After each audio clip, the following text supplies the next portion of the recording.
For today. It is Thursday, February 27th, 2014. I'm Doug Hagmann, co-host along with my son, Joe Hagmann.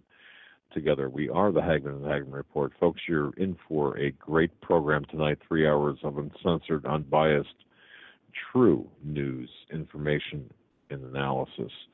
You're listening to the only show where the news is presented to you in 3D, multidimensional format. We look at all angles, all perspectives. We're not bound by any political paradigm or agenda. We look well beyond the headlines and bylines and really the fog of disinformation and misinformation and misdirection to bring you the news behind the news. And I feel very, very vindicated based on today's headlines about something I wrote.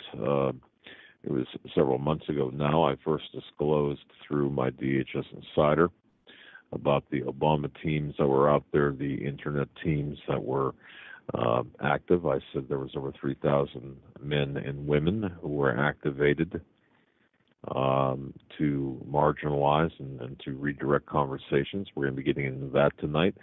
We are going to be, tonight is an open show.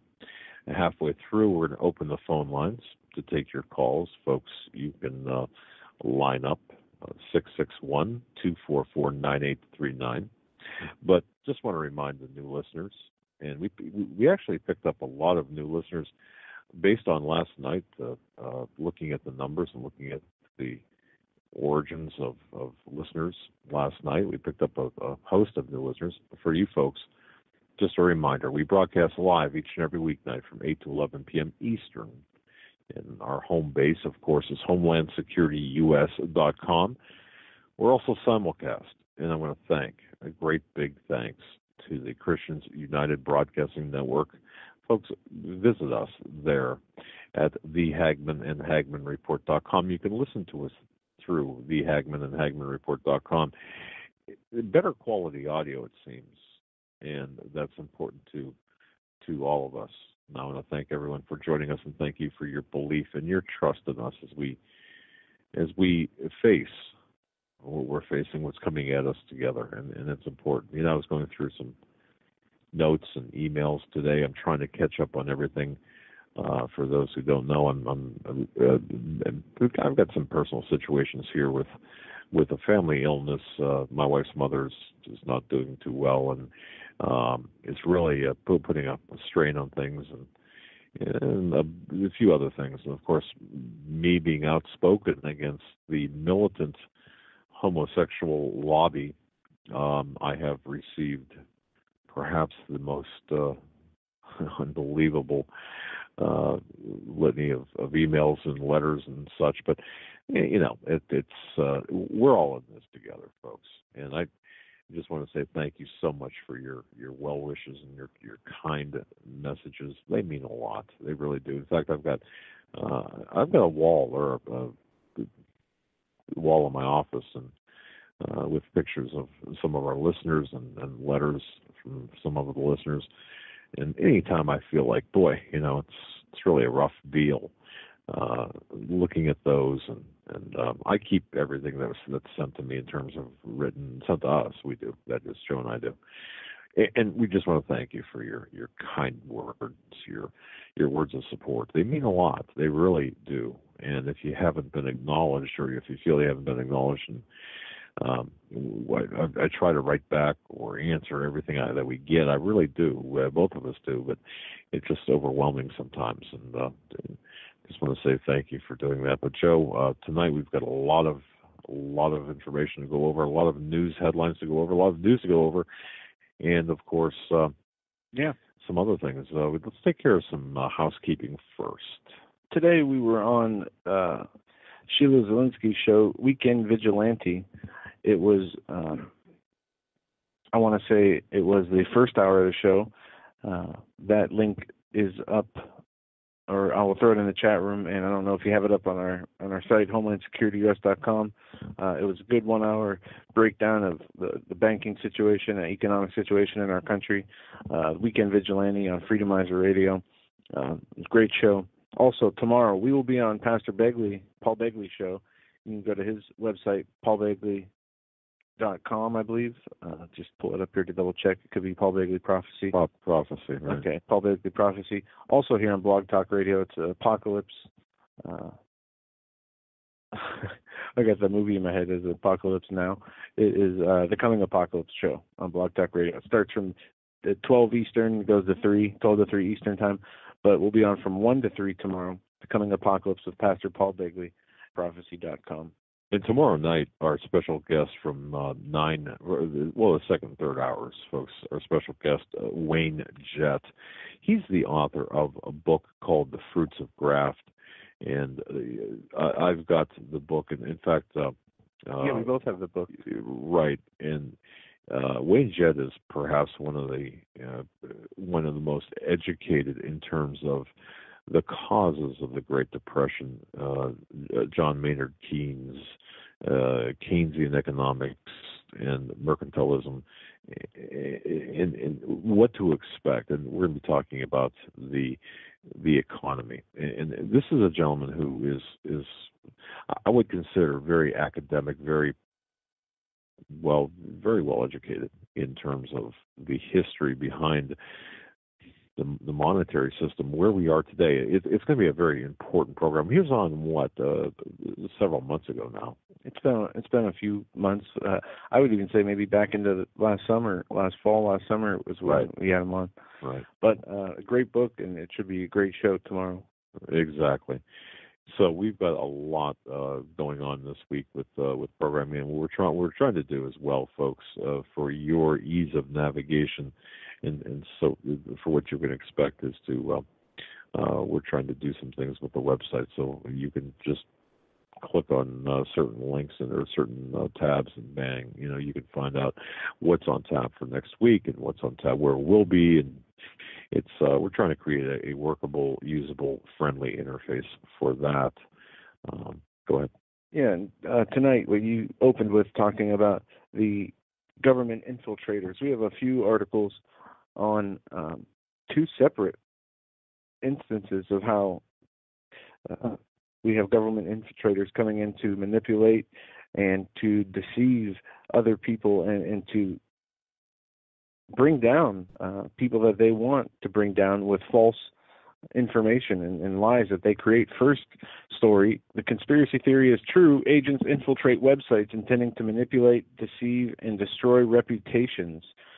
It says in the annals of the internet conspiracy theories, none is more pervasive than the one speculating paid governments plant, infiltrate websites, social networking sites, and comment sections with an intent to sow discord, troll, and generally manipulate, deceive, and destroy reputations. Well, guess what? It was all true. And this article goes on to break down different means and ways which the government can control, infiltrate, manipulate, warp online discourse, and so compromising the integrity of the internet and whatever website or show or comment section or forum you're on. They have different deception, how to discredit a target, set a honey trap. This is just one example of one tactic. Change their photos on social networking sites. Write a blog to purport to be one of their victims. Email their colleagues, neighbors, or friends. Leak confidential information. Post negative information on appropriate forums. To make a long article short, and we'll post the links here in the chat room, it says, next time you run into someone in the chat room or message board who sounds just a little too much like a paid informant, that it's not just the paranoia speaking. And there's a slideshow that goes on they show from a government think tank or group, which has an interesting symbol as it's open, and it's called I'm pulling it up here, the Human Science Operation Cell, where they show all the different ways through economics, history, political science, biology, whatever the global trend is, they are going to get in there, and they are going to, through their quote-unquote cyber magicians, as they call them, promote this online covert action accreditation plan. It was on February 6, 2013. We're looking at a year and 21 days, a year and 3 weeks ago, that I published on HomelandSecurityUS.com and CanadaFreePress.com an article titled DHS Insider, Obama's Cyber Warriors and Preparing for Collapse. Okay, now, folks, here's what I wrote. I started out by saying the following information was provided to me by my DHS contact on 2 different occasions. And, of course, information from my first contact was previously published in 2 parts, which it was. And I was asked to withhold the final part of the information I received at that time until after Obama's inauguration. Now, remember, Obama was inaugurated back, in January of 2013. So I waited until February 6th. Well, and this is also based on some additional information I received on the 4th of February of 2013. So here's the situation. Here's what I wrote back then, and I think I'll have to go back to the shows, but I do believe I spoke about this around that time on this program. According to my DHS source, who people believed it was a voice in my head, or people were just saying, no, this is not true. You cannot have. In fact, Joel Skousen was one who doubted the authenticity, the legitimacy of this individual. Well, so be it. I just name him because he has been so vocally critical of my reports in this respect. Mr. Skousen, this is for you. Now, here's what I wrote on February 6, 2013. According to my source, and this is all tape recorded. I have the tapes, and by the way, others have copies of the tapes. First of all, now I'm quoting from my DHS Insider. He says this. First of all, 2 days after the inauguration, at exactly 7 o'clock a.m. on January 23rd, something called, quote, the Cyber Warriors for Obama Project was activated. Now, close quote after Obama Project. The Cyber Warriors for Obama Project, close quote, was activated. I heard about this the week after the election, but only saw a hard copy draft in late December. From what I was told, I believe that this is a project that's being paid for through the funds from Obama's political corporation, the 501c4, Organizing for Obama, I believe it's called. I can't be sure, but that's what I was told. Now, he goes on. He says, at that time, I was shown a white 3-ring binder with Obama's circular campaign logo imprinted on the outside of the binder with the name Cyber Warriors for Obama printed in blue across the top. Inside were the names and email addresses of 3,575 cyber assets or warriors listed in alphabetical order, about a dozen or so, quote, team leaders, end quote. From a separate sheet I was shown, most of these assets are being paid just over minimum wage, but as I understand it, they work from home and have no overhead. I believe there are about 24 supervisors who make substantially more. Now, I only had the binder for a minute, he states, and could not take it from the room I was in, so this is strictly from memory. It was tabbed. One section with the word targets had a list of religious websites I recognized as Christian. Another section was a listing of conservative internet sites. There was yet another tab with labeled problem sites that seemed to be quite extensive. I looked at that section, and it was broken down further into birther sites, pro-gun sites, anti-abortion sites, just to name a few. There was also a section of the usual news sites like CNN, ABC, and such. Numerous email addresses were conspicuous under each news organization, which also included Fox.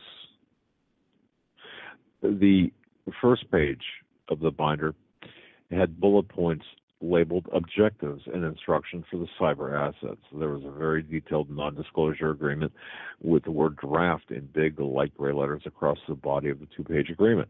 The agreement and the instructions were typed on white paper with a warning, printed in red on each page, that the document was not to be copied or disseminated. Okay. The instructions, I'm going forward here, leaping forward. The instructions were very specific. Infiltrate web forums, collect screen names, avatars, and posters' taglines, and attempt to resolve those to their actual identities. I read one paragraph that listed circumstances when the asset was only to monitor but do not disturb without authorization.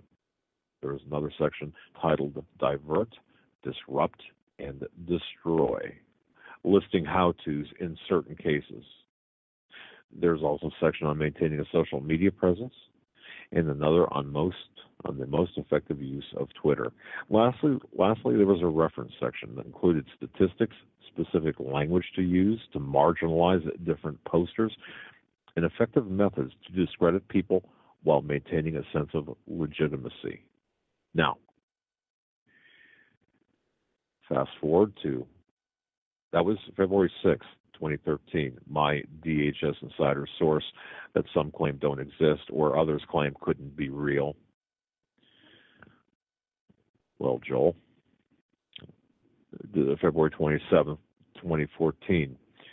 Do you want, now this is at InfoWars, this is at American Dream, Michael Snyder, this is at a number of other sites. Yes, there are paid government trolls on social media, blogs, forums, and websites. Do you want solid proof that paid government trolls are targeting websites, blogs, forums, and social media accounts? Question mark. Well, for years, many have suggested that government trolls have been systematically causing havoc all over the internet, but proving it has been difficult. Folks, I came out with this information from my source a year ago. I don't want to sound bitter about this, but people that are supposedly on our side, that are attempting to expose the truth, who are saying, who are letting their egos get in the way, it's just troublesome to me. And I don't mean to sound bitter about this at all. But I just want to say, if you listened to the show a year ago, you knew this already last year. Well, a year and 3 weeks ago, I broke this story at HomelandSecurityUS.com, CanadaFreePress.com, and on this radio program. But now, thanks to documented documents leaked by Edward Snowden and revealed by Glenn Greenwald, we finally have hard evidence that Western governments have been doing this. We had evidence, hard evidence? No. The information, yes. This is a huge story for a number of reasons. This is not to say yay is us or yay me or whatever. This is to prove, ladies and gentlemen, that we are in this information war that a lot of people, you, ladies and gentlemen, you are having these cyber discussions with, are agents, paid agents of the Obama regime, as well as the American and British intelligence. They're collecting information on you. They're collecting information on me. And they're diverting topics on the internet. This is a big deal. Why is the British government involved in this? Think about this. And then I'll just turn it back over to Joe to complete this. But think about this. You see, the CIA, for example, cannot, by charter, can't really spy on American citizens, correct? Correct. But the British can. So when the British spy or engage in America, on the internet, American citizens, they can turn it over to the United States. But see, the fact of the matter is, this also states that the United States is doing the same thing to our citizens. So, folks, all I want to say is, you heard, if you were listening to this program on February 6th, February 7th, whatever it was, back in 2013, whenever we talked about this, or saw the article on CanadaFreePress.com or HomelandSecurityUS.com, you were a year and 3 weeks ahead of today's headlines. And Ta-da. Sorry. There you go. No, and the first article we talked about was from a couple days ago. The second one came out today on the New American. It says, government agents invent false evidence to destroy reputations. The National Security Agency and its British counterpart, GCHQ, are attempting to manipulate and control online discourse with extreme tactics of deception and reputation destruction. This, according to a new report by Glenn Greenwald. Having published numerous stories gleaned from the cache of documents obtained by former NSA subcontractor Edward Snowden, Greenwald declared on his new website, The Interceptor, that it was time to tell this story, or to tell this aspect of the tale to the world. The disturbing online activities carried out by the GCHQ and presented to the rest of the intelligence agencies in the English-speaking Five Eyes Alliance for consideration were described in a document produced by the formerly super-secret department of GCHQ known as JTRIG, or the Joint Threat Research Intelligence Group. Analysis of the document and scheme it lays out reveals that intelligence officers set out purposely to control, infiltrate, manipulate, and warp online discourse. The name of the manual is enough to rile civil libertarians. The Art of Deception, Training for Online Covert Operations. Tricks and tactics it promotes are explained more than any friend of liberty should be willing to accept from agents of their own government. In the pages of JTRIG's document obtained by Snowden and released by Greenwald, agents are instructed in ways to achieve two central goals. First, to inject all sorts of false material into the internet in order to destroy the reputation of its targets. And second, to use social sciences and other techniques to manipulate online discourse and activism to generate outcomes it considers desirable.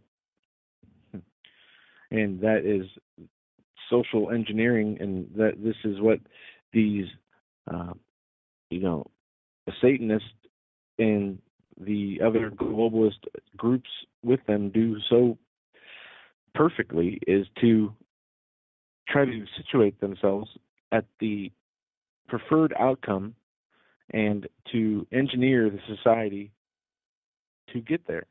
So they know the problem. They know how to get the society into whatever crisis they want to bring on, and they know the preferred outcome society will pick. Therefore, before the battle's even started, they would know the outcome and how to manage and advance themselves and their agenda through whatever conflict that they are creating.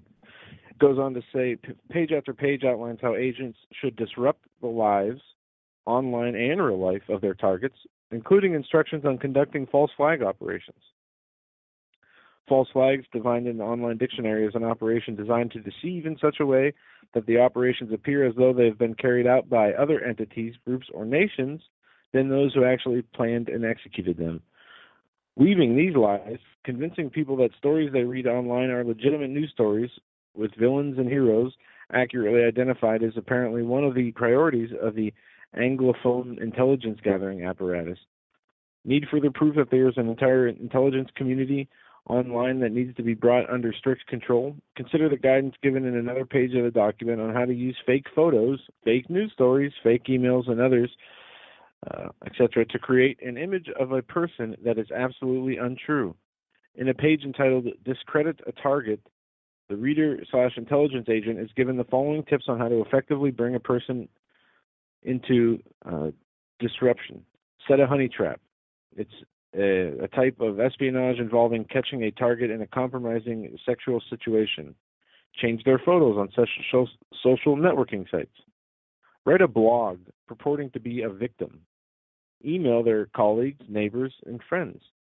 It's difficult to imagine a more unconscionable program. The activities described deserve to be shouted from the rooftops. The governments of the U.S. and Great Britain currently employ teams of agents who have the responsibility of ruining the lives of individuals who have had the misfortune to run afoul of the establishment. In light of these revelations, it's difficult to know what to believe and what not to believe, even when the evidence presented against someone appears credible or reliable.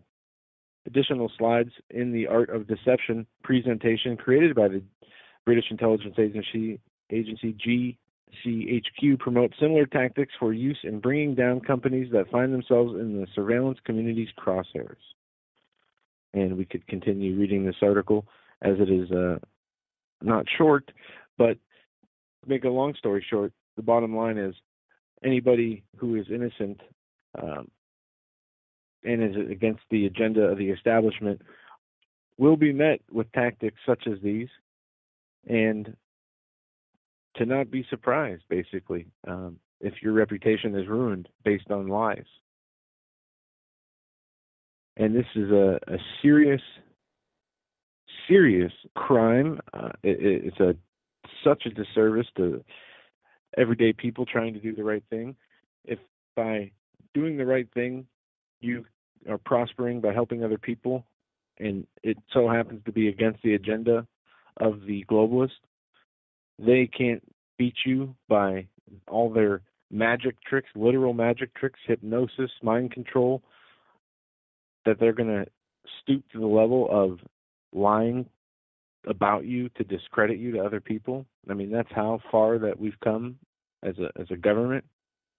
We can't even, in a game where we have everything rigged to our advantage, those few people who slip through the cracks and are smart enough to avoid the traps that we set, because you've been smarter than us, we're going to just have to either take you out or turn you into something you're not, so that nobody pays attention to you. That's frightening in a way. This is exactly what the Obama regime had set up through his czars, information czars, and such. Cass Sunstein, Van Jones, other people who are related to that whole czar empire type of activity, this radical activity. Folks, we cannot stress the importance of this enough, because this is what will ruin people, what will marginalize the truth tellers, at least in the eyes of certain, well, at least in the eyes of the community. Go ahead. What were you going to say? Well, a few instances we know of, because they either happened to us or people that we know, planning pornography on one's computer. Things planning other things on a computer that would get somebody in trouble if the right authorities looked at it. We know that's happened, that it was actually planted on somebody's computer. I mean, just imagine what we'll be facing here if these tactics are continued. And we're talking about a conspiracy to defraud, defame, and to marginalize, all of which is against the law in any modern civilized society. What type of individual, what type of government are we looking at, or leadership are we looking at, who would do this to its citizens? The target here, there's really three main targets, or I'll say three main targets. You're looking at, number one, the alternative media. It's certainly a target of this. Number two, the outspoken Christians who have maintained blogs or websites or have a presence, an internet presence. And the third, in my view, would be all the others who are causing some sort of a problem for this current regime. And when I say the current regime, I'm not talking about Republicans or Democrats. I'm not talking about just Obama people. I'm talking about the globalists who are peppered throughout this Republican Democratic Congress, Senate, and the executive branch, as well as the judicial branch. All branches of government is what I'm saying. And let me just restate, I knew on the 6th of February of 2013, over a year ago, I knew this information was true, and I took a lot of heat over this. I took just a lot of heat, and again, I don't want to sound like I just don't want to sound bitter or anything like that, but there were people that I had spoken with, or I shouldn't say spoken with, I had email dialogues with, who said, I really want to believe you, but I don't. And I had actual researchers, well-respected researchers, say, show me the evidence. If you don't show me the evidence, it doesn't exist. And I said, look, I cannot show you the evidence. I can tell you what my source saw, but I can't show you the evidence. It's very frustrating for me. It's certainly frustrating it's a frustrating situation when you know something is true, but you've got no direct evidence to show or no tangible evidence to show. And then in addition to that, when you've got people who are supposedly on the same side we're on, just rip you a new one or ripping me a new one. Now, look, I got thick skin. It doesn't matter. You can call me whatever you want to call me, I don't care about that. You know what I care about? I care about the message. I care about educating people. So when minds are changed, or when people are misdirected because others will assail the message and the messenger. I mean, I'm a big boy. I can take whatever, but don't attack the message because you don't like the messenger. Please, this is so important, and I know right now. And Joe, you said this as well. I know there's some very good, otherwise good people who have and had and have very great investigative work products that they've published on the internet, whether it's about the events of 9/11 or whether it's about the events or the executive orders or gun confiscation, or, I mean, you name the topic, where they have been just ruthlessly just assailed, and their message has been nullified. You know, it's kind of like that situation where you're talking with a family member, and you're trying to convince a family member of certain things, how bad things are. And you point to my article from February 6th of 2013 about the cyber warriors. Well, I don't have any proof, or I can't give you the documents. Snowden got the documents. Greenwald published the story, verifying in February 2014 what I wrote about in 2013. Along with that story, there is a presentation in there. Could be different from what your source saw, but lays out and uses words like magic, how they are going to infiltrate, disrupt, and marginalize those people who are on forums, comment section, social media, and different websites that don't align with their agenda. But what I think people need to know is, when you're out there and you're writing on Facebook, if you're outspoken in any venue, and this goes, it doesn't matter if it's Facebook or whatever the social media might be. And if you're, for example, if you are on an interactive internet forum, whether it's politically to the right, politically to the left, or whether it's a survival forum, for example, because survival forums are being targeted right now. And not only are survival forums being targeted, but so are the politically right of center, I should say the conservative political web forums, internet forums, are being targeted. The Obama cyber warriors, these intelligence assets, these paid. By the way, just imagine, by the way, having a job where you can sit in your pajamas in your mama's basement, perhaps, doing nothing but diverting conversations, or creating situations that would otherwise marginalize the messenger, and also mess with the message, water down the message. This is what they're doing, and there's. And not only that, the real insult here is your tax dollars are paying for this. But I just want everyone to think, because look, I'm on Facebook personally as Douglas Hagmann, and I'm on Facebook under the Hagmann and Hagmann Report.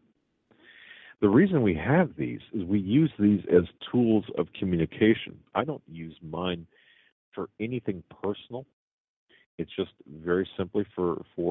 I mean, you don't post status updates like in pictures, walking my dog? No, and I don't, in my speedos, Just got my new bookshelf. Spandex or whatever. Yeah. Yeah. On vacation this week. Really, that drives me nuts. Okay, who seriously, no one wants to read about what I'm doing. It's funny, in our family here, some of our family members use Facebook like that, and we actually find out information, like if a family member is pregnant, or if they had their baby, or if something happened that you'd expect a phone call from. We learn about it on Facebook more often than not. Well, and here's the thing that people don't understand. I've gotten emails saying, "Well, you're on Facebook, so you're really not a Christian." I got to find that email. And I wrote back. I don't even understand the logic of that. There was about 6 paragraphs of attempted logic behind that email, but I couldn't follow it. If you're a gun owner, you're a murderer. You know what? I get that. I get that analogy, but what people don't understand is when, for example, I remember back in 2000. This was I think it was in the winter of 2000. I took a course up in Toronto on how to on internet profiling, email tracing, and identifying different profiles, creating or identifying an internet profile using social media. And at that time, I think it was MySpace. I think was a big one back then, and there were some other different venues. And of course, things have changed so much since then. But even back then, there were ways, for example, using these social networking sites where you could not only compile information about people, but you could take that information, or you can get in through back doors. At that time, there were many back doors that you can get into. And you didn't even have to be friends with a person on Facebook. I said all that to say this. There is an investigative value to Facebook. And we have found, in fact, twice this week, I have found 2 different people and identified them through their IP address using Facebook as the primary tool, tracing it back to shall we say, an intelligence service. Now, let me be very specific. Tracing this back to, tracing their profiles back to fictitious profiles created by subcontractors providing services for the U.S. domestic intelligence services. Now, what does that tell you? Well, that's one of the biggest reasons why I maintain a Facebook account, because you do need that interface. And I could create a false one. Unfortunately, or fortunately, perhaps, the false ones, there's a very delicate line there, and I'm not going to get into all this, but investigative wise, but by using your own Facebook account, for example, or social media site, you can actually find out a lot about a person, even if you're not friends with them, by having an existence or a profile on the internet. So it's an investigative tool. So to the person who says, well, because you have a Facebook account, you're not a Christian, or you're not a practicing Christian, or you're not a good Christian, or whatever it might be. And I think I sent them back a two-sentence response saying, you're not getting it. This is a tool, an investigative tool, and we use it as such, as well as just simple promotion of our programming. But this person would have none of that. But the fact of the matter is this. Please, folks, when you're interacting with people on Facebook, please be very careful. And certainly if you upload photographs, do not, under any circumstances, allow the metadata on photographs to exist on your photographs on Facebook, unless you don't care. For example, we were traveling from New York City, and then there was an accident on Interstate 80, huge accident. So I think we've got a photograph up there with the metadata left in the photograph.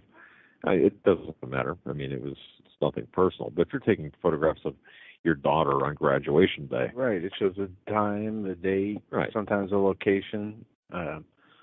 There's information in photographs and in videos that a lot of people don't know about.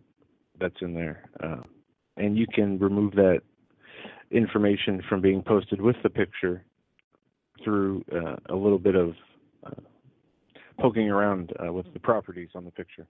That's correct. But the big thing here is this psychology behind the use of these cyber warriors, about these people who are trying to. This is a real big war, folks. This is a war where this is an asymmetrical war. This is the front lines of truthful media. Right. It's the last line of truthful media, and it is being infiltrated. And not only is it being infiltrated and people being injected, and also, as we read in that article, lots of false information, false stories are being injected in there. So, as people say, how will we know what is the truth? How will we be able to tell? This is where the discernment. And this is something I want to point this out, because this happened to me, I think, last week or some. Yeah, it was. What is this, Thursday? I don't know. It was several days ago. I received a notice from Facebook. Somebody had posted a photo. I did not realize this, because I don't. I mean, I know some of the backdoor stuff for Facebook, and I know certain very specific things that I could find out. But in terms of the actual, you post this and you poke and pictures or timelines and stuff. I mean, I get the concept, but somebody had posted a photograph on my timeline, or a posting on my timeline. None of them sure how this happened. Sandy Hook story. Right, exactly. And so I got a notice from Facebook saying, you violated our terms of service. And I had a 12-hour timeout where I couldn't post anything. Not that I was going to post anything, but I thought, wow. Now, if you look at this, so folks, just to be clear, what I'm saying is there was apparently a friend or someone that I'm either friends with or not, or had the ability to post a story on my timeline on Facebook that caused me to be in violation of the terms of service of Facebook. And by the way, it wasn't pornography. It was by the gentleman that we're going to have on here. In fact, I've got several emails about this. You're right. It was questioning the veracity, the legitimacy of the Sandy Hook. But Facebook said, you cannot post now for 12 hours. You violated the terms of service. I didn't do a thing. Except not remove that story from my timeline. But the fact of the matter is, I don't really look at Facebook. And by the way, if you send me personal messages on Facebook or whatever, I don't answer them because I don't have time. Don't take it personally. I just don't. I try to answer all the emails I get, or at least I read all the emails I get, but on Facebook I don't. But see, so how easy would it be for you, listener?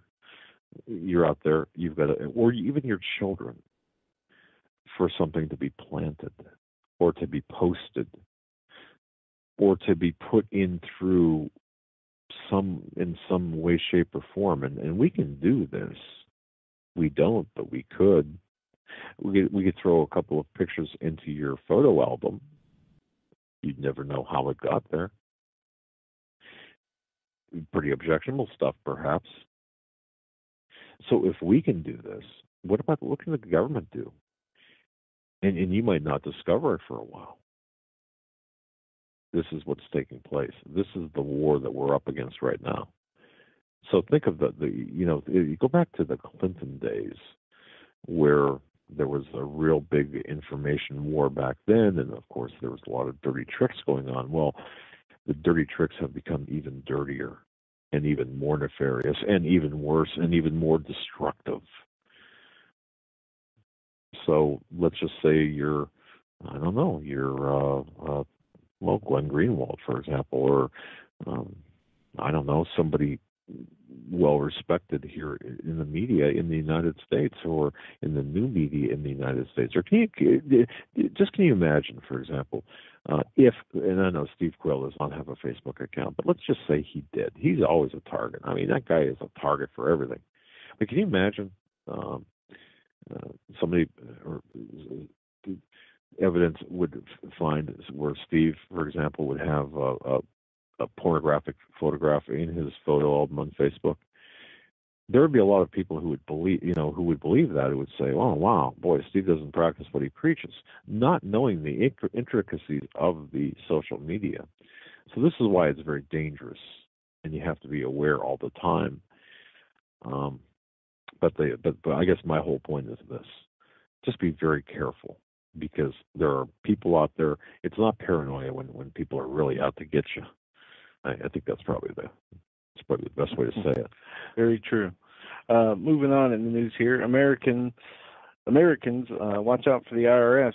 Obamacare tax must be paid with tax return. Agency employs Orwellian term shared responsibility payment to describe Obamacare's individual tax mandate tax. President Obama's IRS service today quietly released a series of Obamacare health care tips, warning Americans that they must obtain qualifying health insurance as defined by the federal government or face a shared responsibility payment when filing their tax returns in 2015. The term shared responsibility payment refers to the Obamacare individual mandate, one of at least 7 tax hikes in the health care law that directly hit families making less than $250,000 a year. It goes on to say, the individual shared responsibility payment and overview, the agency warns Americans they must prove they were covered each year and every month of the year. If not, you may owe a shared responsibility payment when you file in 2016. Your 2014 tax return will ask you if you had insurance coverage or qualified for an exemption.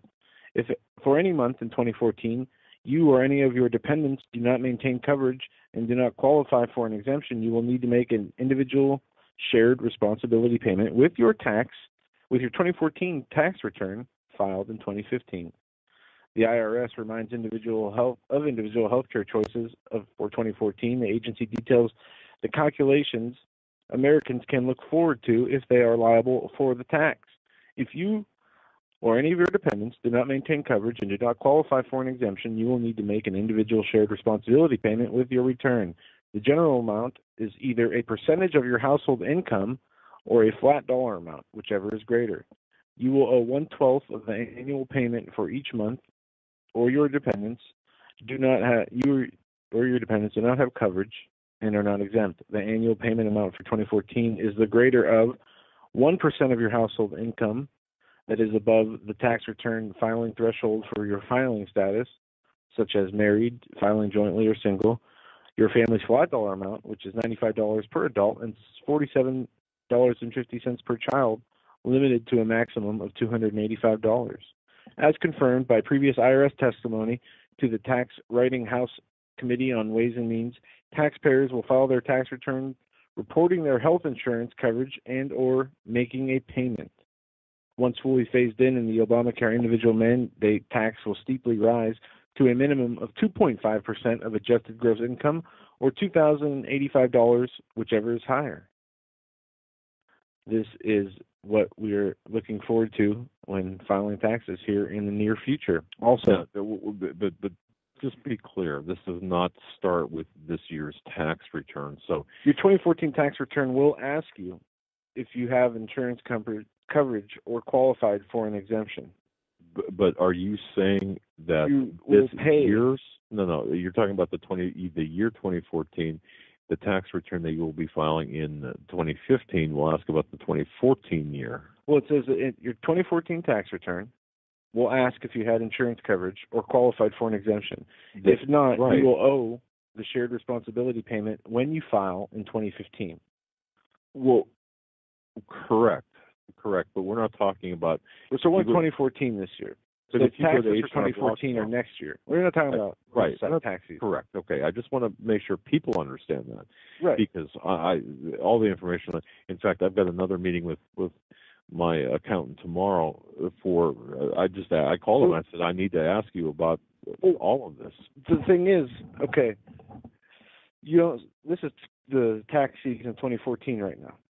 So say January and February, you did not have health insurance. No, well, yes, but the people who are filing their taxes today. It's for 2013. 2013. Just to be clear of the language here, right? But I'm saying we're in 2014 now. This is correct. So next year when you go to do your taxes, it's going to ask you, were you covered? And for each month, if you were covered. So if, say, you weren't covered for January and February, you're going to owe for those 2 months you were not covered when you pay your 2015 taxes in 2016. You're muted. Oh, I just muted myself. This is a very regressive and also a very dangerous tax, because if you look at you're talking about a family income.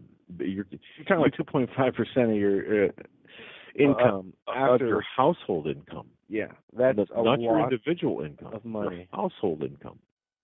Okay, and now one can see. This is, folks. This is something else that I have a problem with. Justice Roberts coming out and saying, "Well, it's a tax." Okay, you doggone right, it's a tax. So, if you know your high school civics, obviously, tax bills must originate in the House. Tax revenue generating bills must originate in the House, not in the Senate. This originated in the Senate, so therefore, it's really not a legitimate law. But you've got no one standing up and saying that, or those who do say that are marginalized by these Obama truth teams or cyber warriors, because to convince you, ladies and gentlemen, to convince you that you're just crazy. You're just crazy. It's kind of like saying the IRS is not a private corporation, or if you would say the IRS is a private corporation, or even the Federal Reserve is a private corporation, which is much more accepted nowadays. It's interesting because you have people that will say, "Oh, you're just, no, that can't be." Well, it's true. The IRS is a private corporation. So you've got a private corporation illegally collecting a tax on an unconstitutional law. How much more damaging, and by the way, upheld by the Supreme Court, how much more broken can the system be? Yet few people are talking about it. Isn't it interesting how everyone, the big talkers, have resigned themselves to the fact that, well, this is law, we've got to deal with it. Kind of like it reminds me of Obama after the eligibility issue. Well, he's president now, so we've got to deal. Well, that's president now, so we just have to deal with it. You see, to me, everything that we're listening to, the big talkers, the people, the talking heads, the political pundits, refuse to deal with the core issues. They dance around the core issues.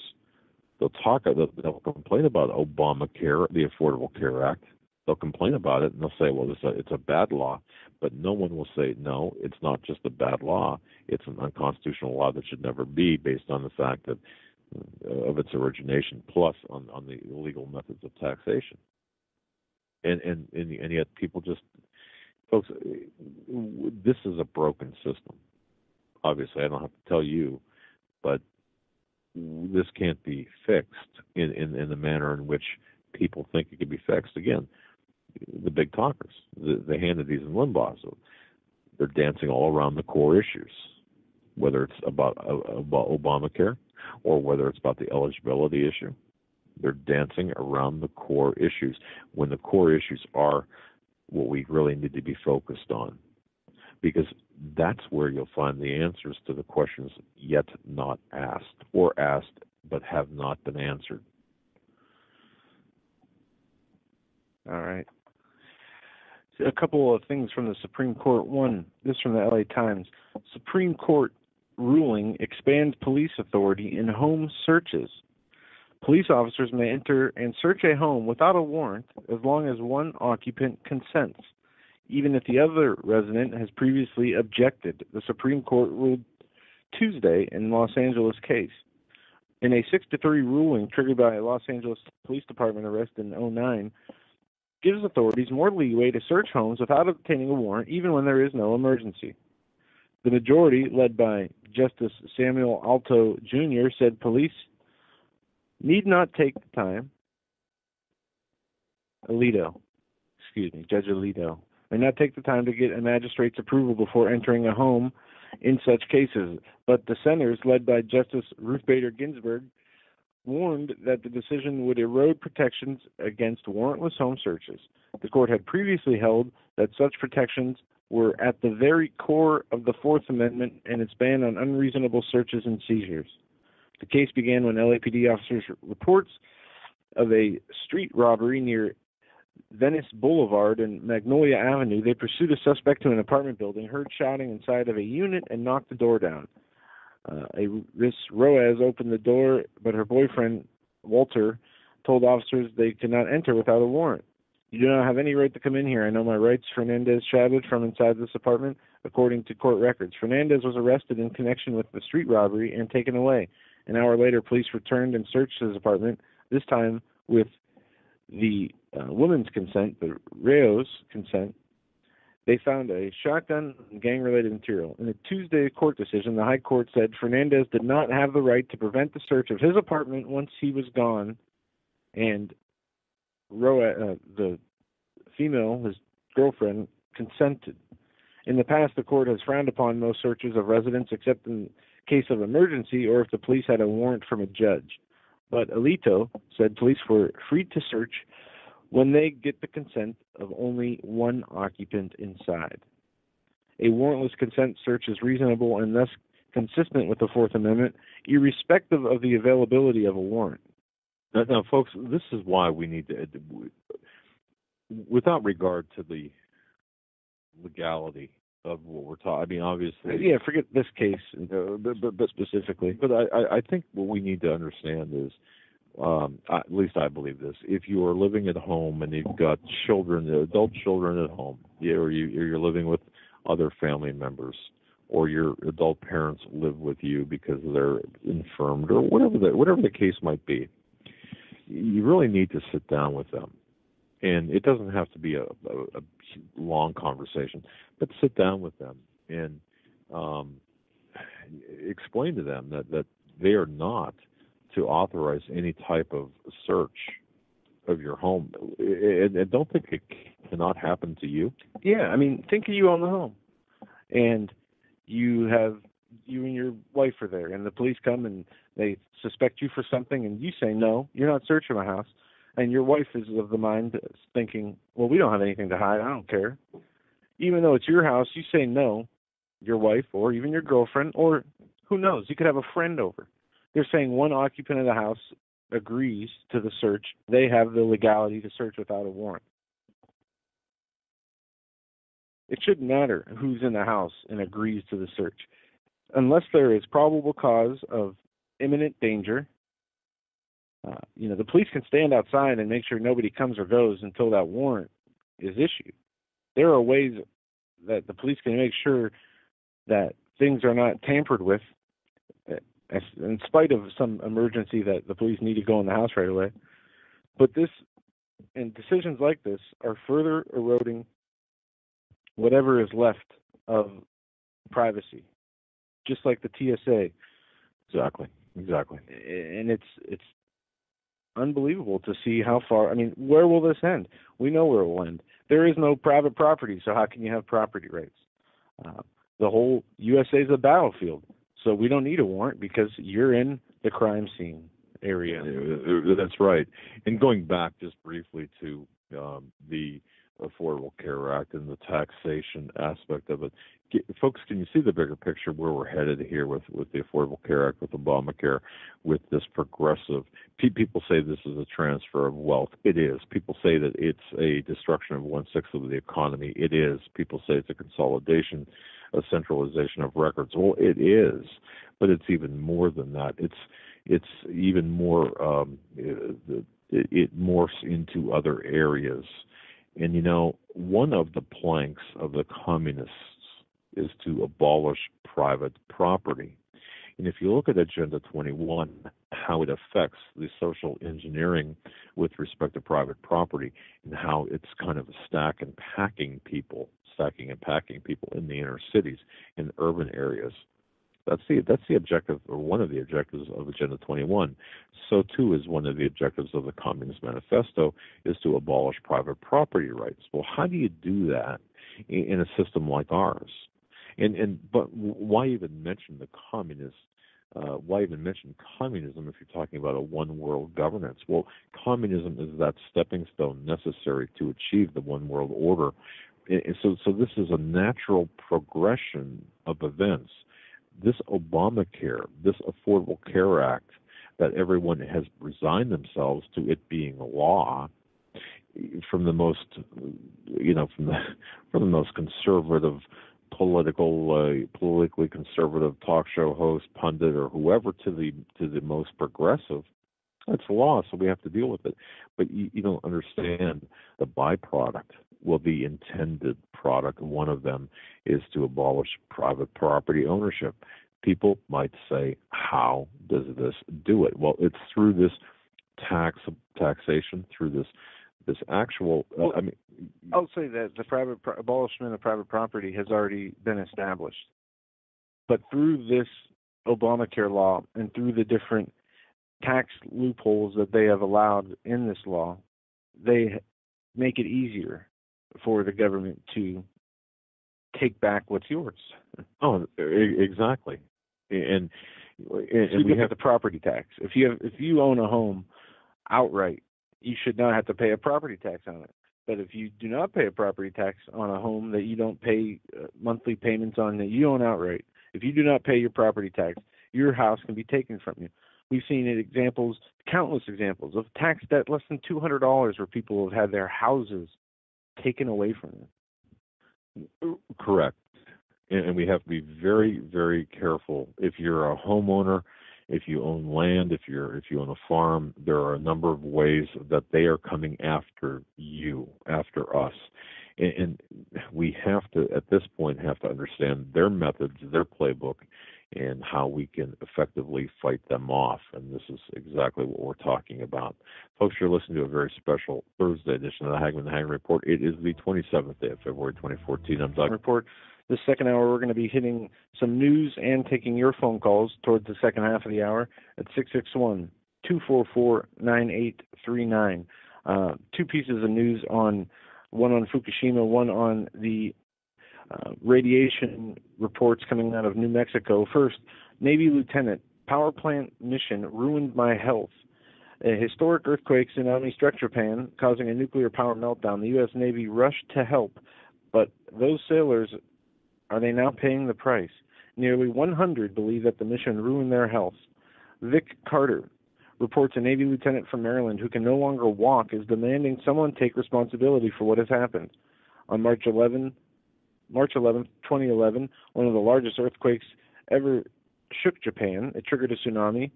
Waves of more than 100 feet high, slamming into the coast, killing thousands.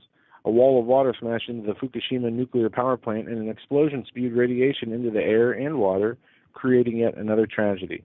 The U.S. military sped up to the disaster zone to help, not knowing if it was headed into the path of a radiation plume.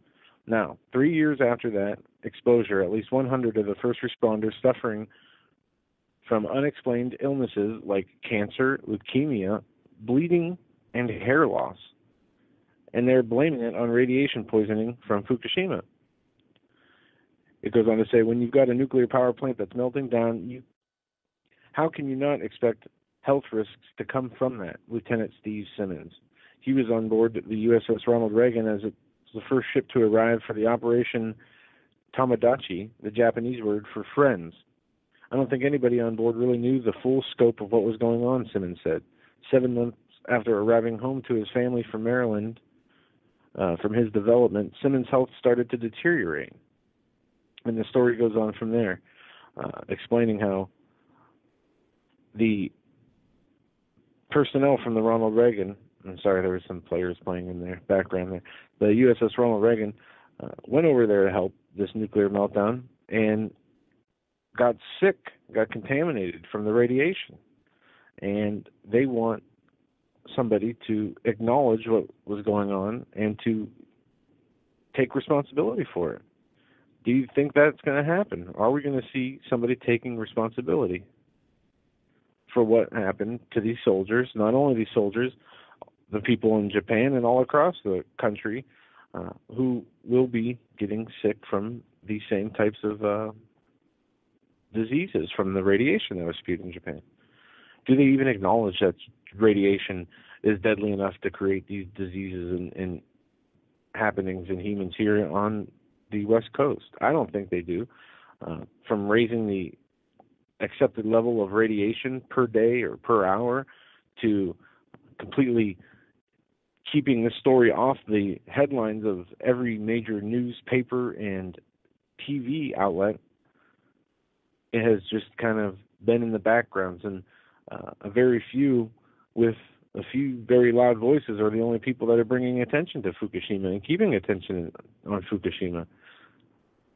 One of the biggest threats to our health, the thing that poses the biggest danger to our livelihood here in America, is only looked at by a very small few people who care enough to even speak up about it. I mean, it's sad to see that we're almost 3 years to the day anniversary from this happening. And when's the last time we saw a headline on any of the major news networks or any newspaper we picked up? Danger, the biggest health threat of our lifetime that's not being talked about. We don't see it. It's very true. We must keep Fukushima, the dangers coming from that, in the forefront. We must talk about this. We must keep the pressure on. We must demand coverage of this, and we have to ask ourselves why. And I think we know the answers, but we have to educate others as to why this is not being covered. Well, is it because of inept press? No, it's because of a controlled media. And this is what's important. Speaking of controlled media, it's interesting that 81 years ago today, folks, of course, students of history will recall the Reichstag fire that took place in Germany, in Berlin, 27 February 1933. Now, this fire was used as evidence by the Nazis that the communists were plotting against the German government, and the event is seen as a pivotal in the establishment of Nazi Germany. This actually was the seminal event when Adolf Hitler was sworn in as Chancellor of Germany 4 weeks before. This is back on January 30th. He urged Hindenburg to pass an emergency decree to suspend civil liberties in order to counter this ruthless confrontation of the Communist Party of Germany. Well, 4 weeks later, there was this Reichstag fire, okay? And folks, many people today will use the term Reichstag fire to denote this some sort of calamitous event staged by a political movement orchestrated in a manner that casts blame on their opponents, thus causing the opponents to be viewed with suspicion by the general public. Of course, that by Wikipedia. And that, of course, is known as a false flag attack. So you'll see many people, many groups, many websites, many even authors labeling something as like a Reichstag fire moment or event, and what they're saying is it's a false flag attack. And of course, if you do some digging on this, and whether or not you're a fan or not of Lew Rockwell, for example, and once again, disregard the messenger, look at the message. Well, Lew Rockwell says it wasn't really a false flag, and he's got his reasons for saying that. Nonetheless, it had the same effect, and I think it's pretty interesting that we're noting the 81st anniversary of this very major event in history, dealing with something that would really cast suspicion, false flag events. I think it's important to note this in history, and I think it's important for people to understand history, especially the history that led to the rise of the tyrannical rise of Adolf Hitler. This being one of them. Again, whether you view it as a false flag event or a staged event, regardless of how you view it, that event was the turning point or hinge moment in time that did bring Hitler into power. Or Hitler into tyrannical power, shall I say. If we look at 9/11 in that same fashion, we can see parallels to modern history, to 1933. And we're also seeing this as well with I just want to bring this up briefly here. The the banker story, the dead bankers, the coming economic collapse, folks, we have to pay attention to what's going on. The deliberate corruption or the deliberate destruction and corruption of our economy is upon us. And websites like, for example, Zero Hedge, Rogue Money, that's the guerrilla economist, his website, roguemoney.net, and others. I mean, we're looking at a situation right now, a very perilous time in history where, folks, I do believe that we're going to see this spring something pretty a calamity take place this spring. I maybe not this spring. I really don't want to affix dates, but I do feel that this time period of this spring is pretty important to watch. I'm not in the business of predicting things, but I think that this spring could very well bring forth some type of event that will cause or lead to some sort of banking calamity or economic calamity. And I think that what we're seeing, to tie this together, for example, the suicides of these bankers, the official tally by some is 8, others, the number of bankers or financial people, 8 deaths, others are 12. According to my research, we're looking at over 24, and counting and growing, and there will be more. I had said this in previous programs. There will be more. And where is this all leading? Does this lead somewhere? Of course it does. We are seeing the end game play out here.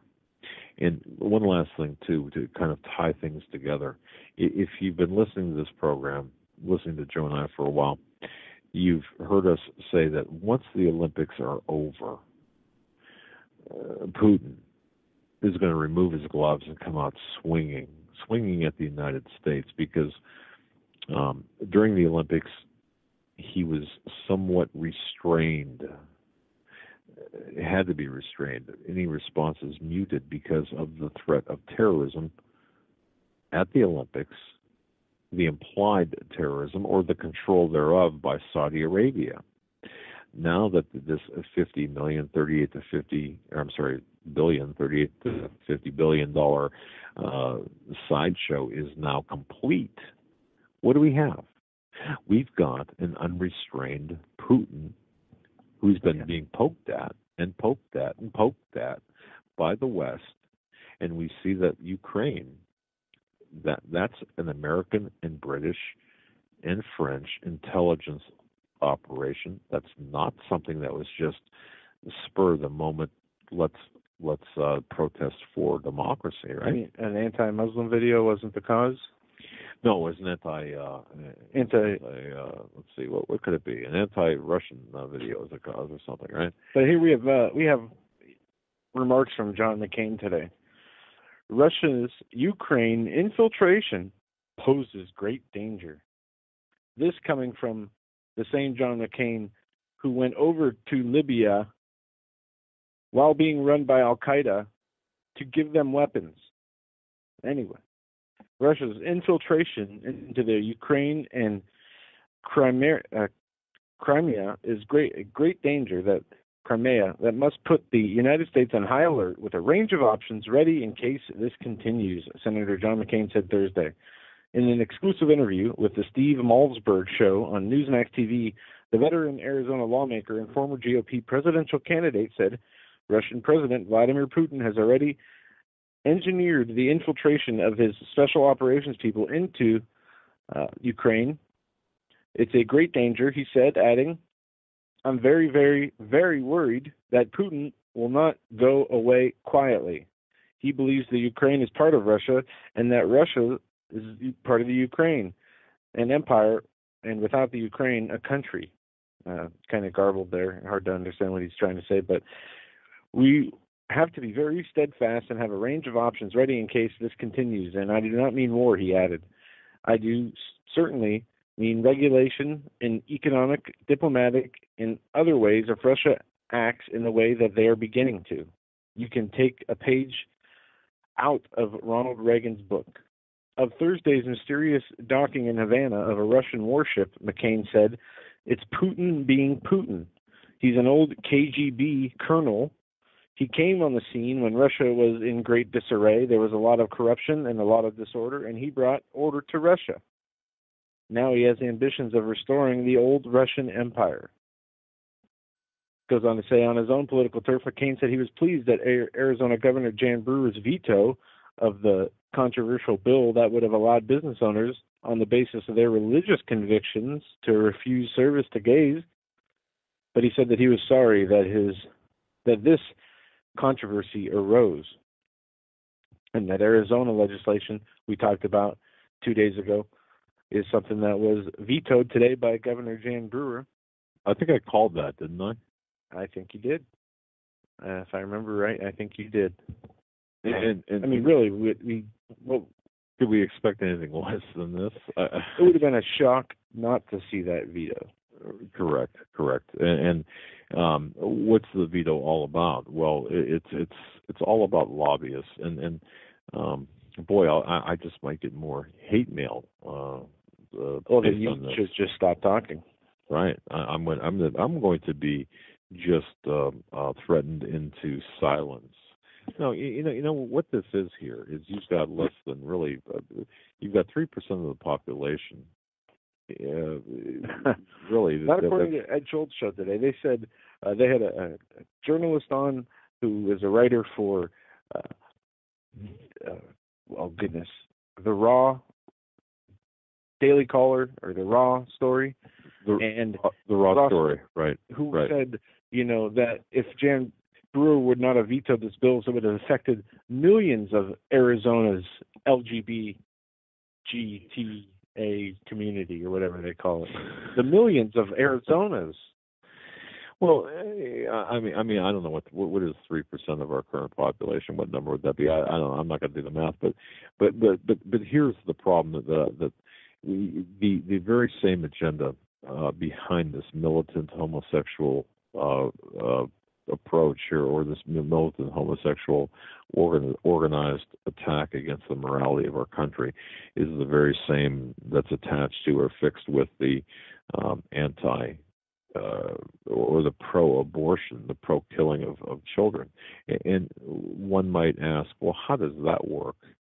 Because I know a lot of homosexuals who are not in favor of abortion, but it's at the top, at the hierarchy, it's the same. It's the same players. Much like it is with the economy, it's the same players.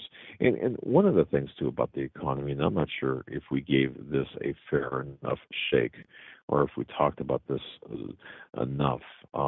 George Soros is, I know we mentioned, for example, George Soros betting on the failure of the U.S. economy. Did we not talk about this before? Yeah, we have. We have. But he and I'm going to thank Larry from California for his email back. Now this goes back a couple of weeks, but there's a Soros put hits record as billionaires' downside hedge rises by 154% in fourth quarter to $1.3 billion. This is an article that appeared back on February 17th on Zero Hedge. And it just states that a curious finding emerged in the latest 13F by Soros Fund Management, the family office investment vehicle managing the personal wealth of George Soros. This guy's everywhere, isn't he? Anyway, there were actually two curious findings. The first was that the disclosed assets under management as of December 31st of last year rose to a record $11.8 billion. So that's interesting by itself. Now that includes various other, and that's just a very basic number. But the second, more important one, in my view, is this George Soros put, which is a hedge position that this Soros has been rolling every quarter since 2010, but he just added to it. He recently added to it. He just tossed in another, he just made it rise to 1.3 billion, or the national equivalent of some roughly a little over 7 million SPY equivalent shares. Now, hopefully tomorrow, with Wayne Jett, we're going to get into some of this. Wayne Jett, again, will be on tomorrow night's program.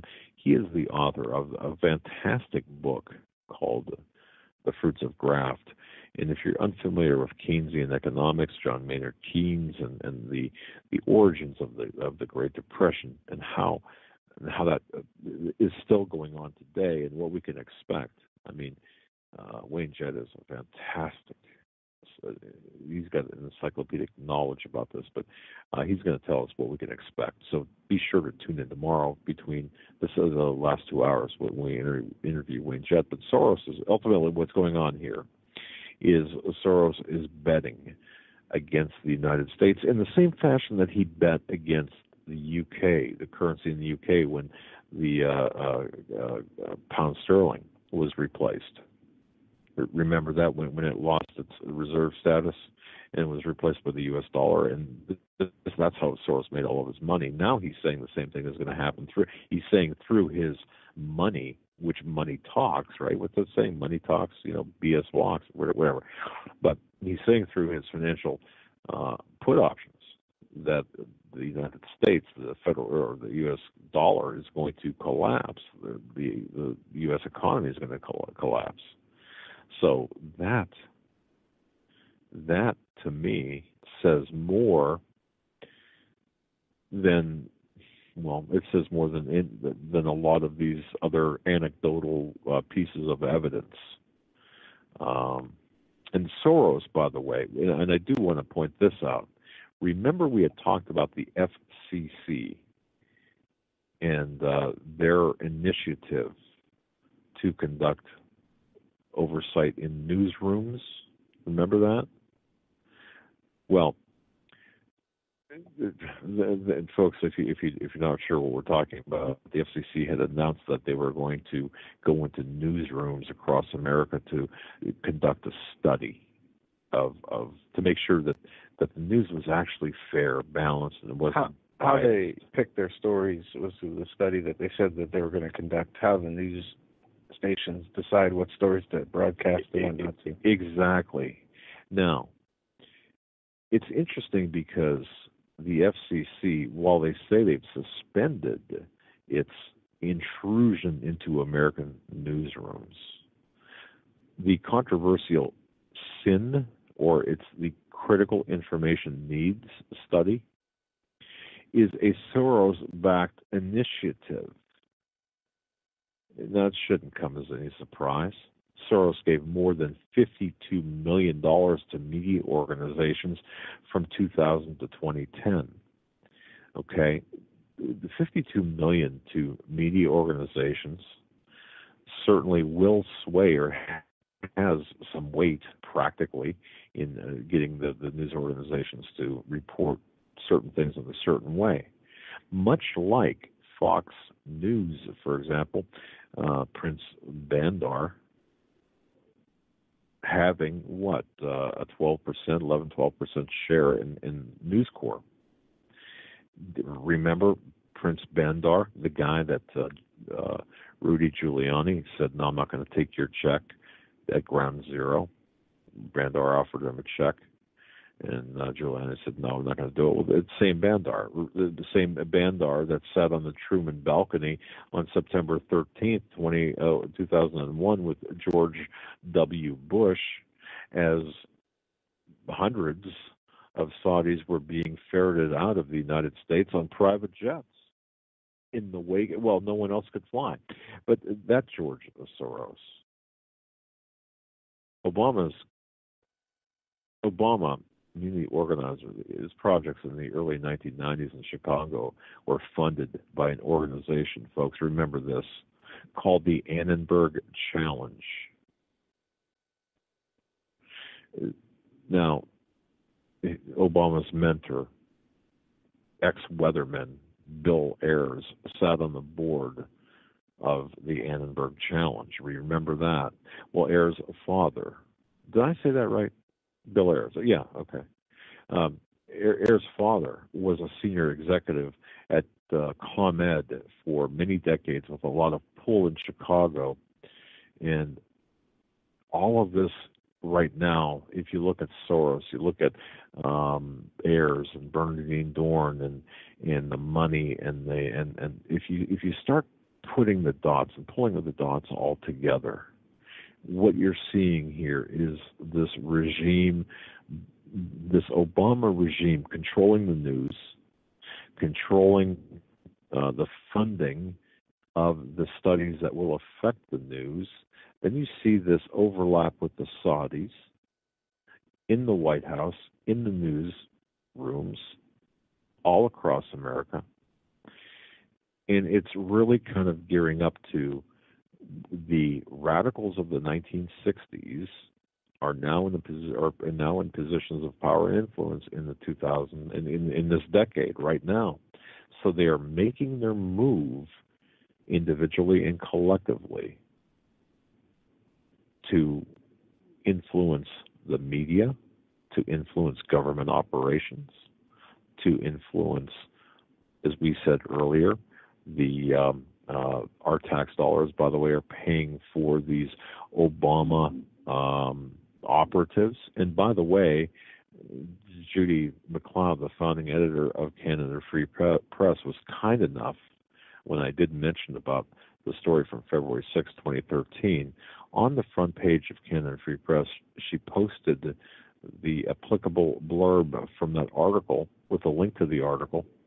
So if you want to travel over there, ladies and gentlemen, and certainly click the like button and share that with among your friends, I think you'll find that to be very interesting and a very big revelation. But nonetheless, I guess what I'm saying is now we're identifying the players. All of these players now are being identified, and this is all moving quickly toward this global governance, global economic system, and global religious system. We're getting hit by the pro-abortionists, by the pro-homosexual movement, by the pro-immoral, pro-immorality, however you want to put it.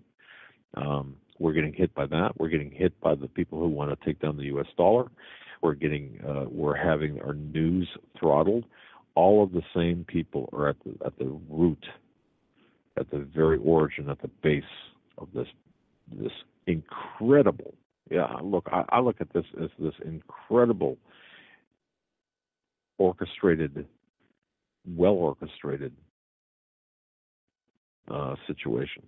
I mean, I don't know how else to describe it. I think right now we're seeing years and decades, if not a half a century of planning now come to fruition.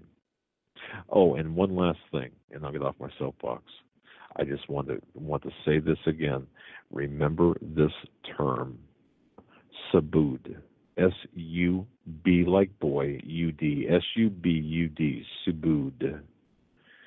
When we talk about these individuals, including but not limited to Barack Hussein Obama, Barry Soetoro, or Sabarka even, and his mother and his father and others, one of the common factors, perhaps and Loretta Fuddy, who recently died in a plane crash, or ostensibly in a plane crash, who just happened to be the authenticating authority, or the person who authenticated Barack Hussein Obama's Hawaii birth certificate. Members of Subud going to be doing a very, very thorough expose on this organization. And if you remember, I asked, Joe and I, you and I asked Jim Garrow about it when he was on. Is it a very, is it relevant? And he said absolutely. But Subud, folks, is an organization that has been used by the intelligence agencies that I believe you will find this to be the common thread that ties everything together. If you don't know what Subud is, you can certainly search it on your own, or wait until I publish the article, but that's coming shortly. It's an extremely involved article, but it answers a lot of questions. Oh, and I believe as well that Sheriff Arpaio and Mike Zullo know fully about Subud, and Subud, the role Subud plays into not just Obama's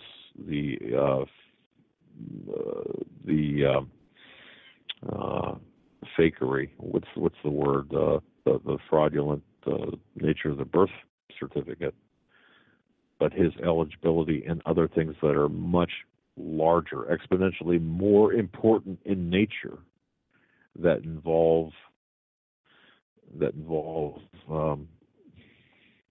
treason, sedition, and a capturing from within. So, folks, please remember that word Subud, S-U-B-U-D. That is you're going to be hearing a lot about that in the coming days. It's very important. Moving on to other news, and then we can take some phone calls. A California court has ruled schools can ban the U.S. flag T-shirts for safety. Officials at Northern California High School acted appropriately when they ordered students wearing American flag T-shirts to turn the garments inside out during the Mexican Heritage Celebration Cinco de Mayo, a federal appeals court ruled Thursday. The Ninth U.S. Circuit Court of Appeals said the officials' concern of racial violence outweighed students' freedom of expression rights. Administrators feared the American flag shirts would inflame the passions of Latino students celebrating the Mexican holiday. Live Oak High School in San Jose, suburb of Morgan Hills, had a history of problems between white and Latino students on that day. The unanimous three-judge panel said past problems gave school officials sufficient and justifiable reasons for their actions to ban the freedom of expression of students. The court said school officials had a wide latitude in curbing certain civil rights to ensure campus safety. Goes on to say, our role is not to second guess the decision to have Cinco de Mayo celebration or the precautions put in place to avoid violence, Judge Margaret McCown said. Past events made it reasonable for school officials to proceed as though a threat of a potential violent disturbance was real. This case garnered national attention as many expressed outrage that the students were barred from wearing patriotic clothing. The Ann Arbor, Michigan-based American Freedom Law Center, a political conservative legal aid foundation, the other similar organizations took up students' cases and sued the high school and the school district. William Becker, one of the lawyers representing the students, said he plans to ask a special 11-judge panel of the appeals court to rehear the case. Becker said he would appeal to the U.S. Supreme Court if he loses again. The Ninth Circuit Court upheld the rights of Mexican students celebrating a holiday of another country over the U.S. students proudly supporting their country. And it goes on to give a history of Cinco de Mayo. But the important thing in this article is, we see this every day where people's rights are being diminished, but the reasons that they're being taken away for is alarming. And by interchanging just a few words, you can see where our future lies in these decisions. It's the balkanization of America, folks. To me, this is the balkanization of America. Yeah, and the justification here is the concerns of racial violence outweighed students' freedom of expression rights. So we're going to take your rights away because of a perceived threat or because of safety. We're going to see this soon, maybe after a global economic reset or some type of natural disaster on a global scale, when they reorder the world in the way they want it, to have their phoenix rise from the ashes in the New World Order.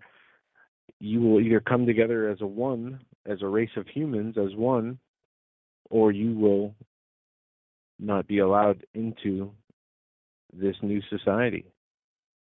And just as a perceived threat of violence is enough to take away rights of a person. I mean, where does this end? Well, we can't have heterosexual marriages because it could offend and possibly have a violent outbreak from homosexual marriage. Hey, careful. You're going to start getting the hate mail now. Oh, I get it enough already. It's just, but it is what it is. But what this is all about, you can see.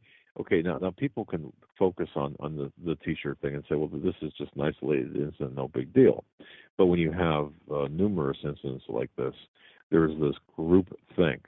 But what's this really all about? Take this once again, step back, look at the bigger picture, and look at what's really taking place. This is all part of this amnesty, and amnesty is part of taking the fabric, the identity of America, and America is, people call it a melting pot, for example. Well, perhaps that's what it once was, and follow me on this, because it almost sounds contradictory, because America was populated by the Europeans coming over here and people coming over to get away from the oppression, the religious oppression and repression and such. And of course we're a nation of immigrants. We're founded by immigrants. But what you have today, well, beginning in 1965, with the amnesty, this mass amnesty that took place, or this mass immigration that took place in 1965, and then of course again in the 1980s, and now you're talking about blanket amnesty. What the elite are trying to do is to rob us of our national, of our identity. I mean, it's wow. When you get, for example, when you receive, we'll say you're putting together, I don't know, you mentioned bookshelves earlier. You get bookshelves from the store. You've got to put them together. They're written in 5 languages. Okay. When you go to Walmart, now signs are both in a lot of places, a lot of Walmarts, even in the north, these signs are written in English and in Spanish. Now, is that offensive? Not offensive necessarily. Or when you're calling a location, especially if you're dealing with healthcare, hospitals or healthcare or insurance companies, all of a sudden you'll get a menu not just in English but Spanish as well. What is this doing to our country? What is amnesty doing? Is the ruling power elite, is this an effort to destroy America, to dilute America? I believe it is. Now, you might think, well, you're biased against immigration. No. I'm biased against the illegal immigration that's being offered and promoted by the power elite, by this Luciferian agenda, for the purposes of bringing America down to a third world country. This is yet another way for America to be brought down to third world nation status. And if you follow the rules, and if you look at how immigration used to be done, and if you follow that, if you go back into history, and this is not the topic of the program tonight, but if you do some research on how immigration was done from different countries and how it was structured, it preserved the integrity of the American fabric, of our national fabric. Because the immigrants came to America to build up America, to assimilate into society. But today you have enclaves or conclaves of villages. Kind of imagine New York City. If you've been to New York City, you've got you could walk for blocks and not even know what country you were in. So imagine having that in Nebraska or Iowa. That's what's taking place here today. This is what the power elite, the elite the Luciferian agenda. This is what they want. They want to water down our American identity to make this a global nation. This will have a negative adverse impact on our country, on our way of life. It's not that I'm against immigration. I'm certainly against granting this amnesty against those in this country illegally taking. I read a statistic where over 500,000 jobs in New York alone are being performed by illegal immigrants. That's 500,000 jobs in New York alone that Americans, we see stories of 1,000 people apply for 50 jobs at a local company, local factory. Well, think about all of the illegal immigrants, or illegal aliens, I shouldn't say illegal immigrants, but illegal aliens in this country who are taking away jobs from the American worker. Now, I do understand the people who will say, well, that's a false argument. How so? What is ambiguous about being in this country illegally and working in this country as an illegal alien? What is so ambiguous about that? Why should someone that is here in this country illegally, why should they be allowed to take a job from a citizen that was born and raised in this country, or even somebody that came to this country legally through the legal channels and became a citizen and agreed to assimilate into our culture? They are attempting to change our culture. They're attempting to globalize everything. And that's the bigger picture. I don't know how we got off. Oh, that was because of the T-shirt thing. But that's what this is. Yeah. Let's go to the phones. Take a few calls as we come near the close of the second hour. We're going to go to area code 304. You're up first. You're live on the Hagmann and Hagmann Report. What's on your mind tonight? Well, good evening, Doug and Joe. This is Phil from West Virginia.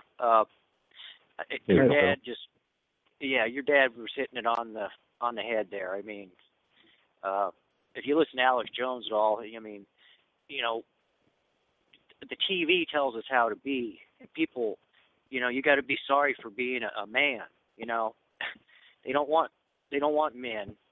They want yes men. They want somebody that's going to agree with them all the time. And it's just, when I grew up, I grew up out west, and my grandma, she worked on a ranch, and I saw cowboys and ranchers, and my friends had, their parents had, things. But people don't even live like that anymore. It's just sad. Here we are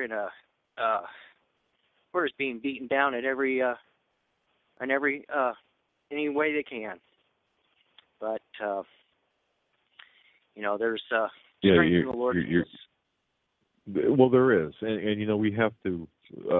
I believe that we have to, number one, expose the agenda. We have to educate and talk with others and help others.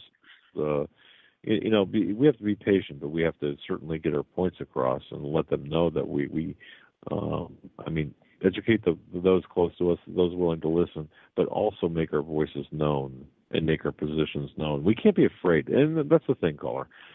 We cannot be afraid to make our voices and positions and attitudes known to the government. Isn't it interesting that we fear, the majority of Americans fear the government? That should never be. We should never fear our government. They should fear us. Yes, you're right. Isn't that right? Yeah, it is right. They should. Well, they may end up having to fear us if you want to know the truth. But God works in mysterious ways. I don't count anything out, and that's just the way I look at it.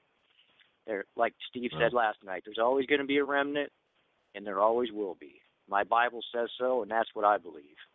I believe what the Bible says. God said it. That's right. God said it. I believe it. That's it. Period. That's what I say. And And Phil, I really appreciate the call. Right on the money. Oh, yeah. Yep. And you God, guys have a wonderful night. Thank you very much. Thank you, sir. That's right. That's right. Phil was right on the money with this, and there will always be a remnant. Let's be part of that remnant, you and I, and let's. If you're listening to this program, whether it's live or certainly on the archive, know that you know, as I can't say this enough. You were born right for this place and this time. You were born today for a reason. You exist today for a reason.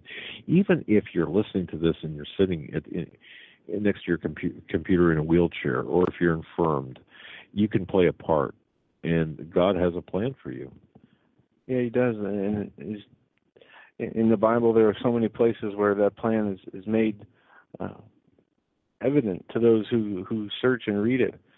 And even in Colossians, in the 2nd chapter, he says, "For I would that ye know what great conflict I have for you, and for them at Laodicea, and for as many as that have not seen my face in the flesh, that their hearts might be conformed, being knit together in love unto all riches of full assurance of understanding, to the acknowledgement of the mystery of God, and to the Father of Christ, in whom are hid all treasures of wisdom and knowledge.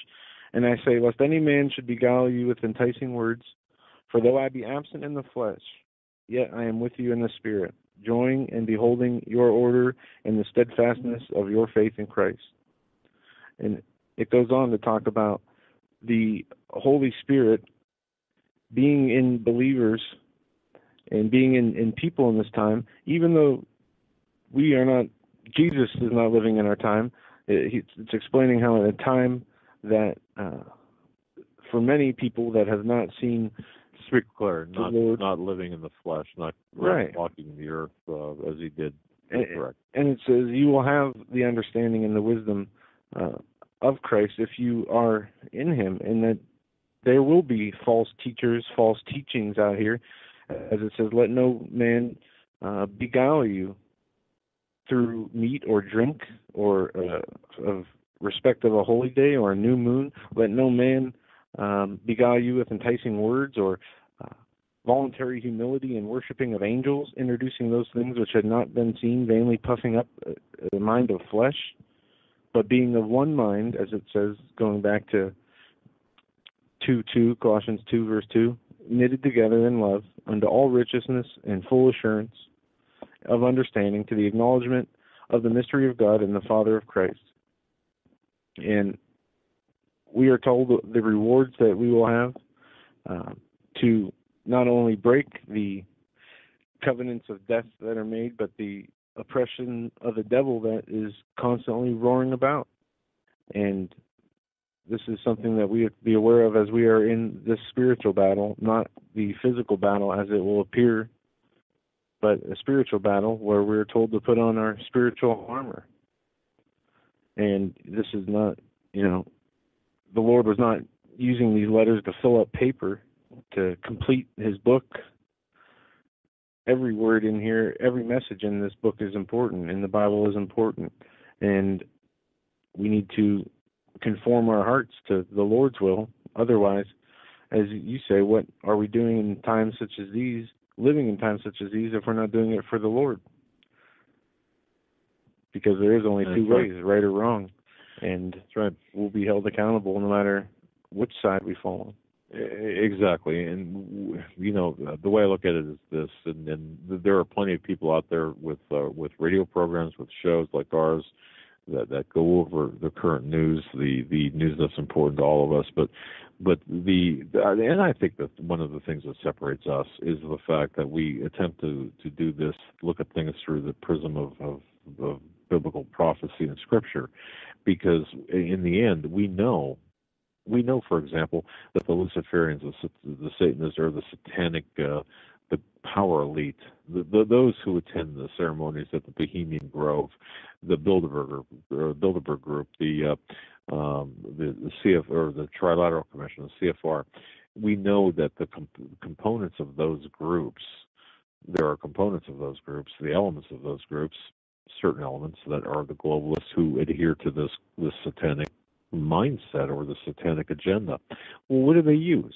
as their playbook. They use the King James Version of the Bible in a way that is perverted to Christianity. So if we look at it that way, how could we not, for example, talk about the various things we talk about without bringing the Word of God, the Scripture, into this? And that, even if you say, well, I'm not religious or I'm not spiritual, or, and we do have people who listen to this program who are just that way, who describe themselves as not religious or not spiritual. Okay, well, I'm talking to you then.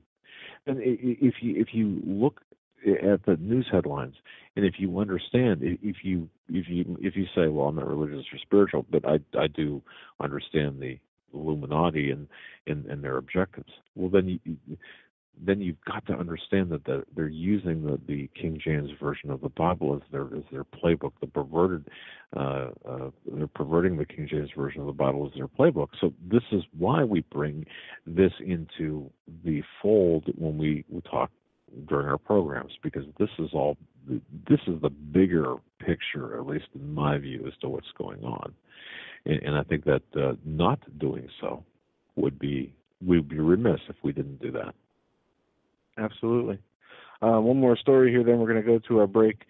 Second wave of retired cops and firefighters arrested over 9/11 fraud charges. Nearly 30 retired New York City firefighters and police officers have been arrested for falsely claiming Social Security benefits in the wake of the September 11th attacks on the World Trade Center. Already more than 100 retired firefighters and police officers have been arrested in January as a result of wide-ranging pension fraud investigation.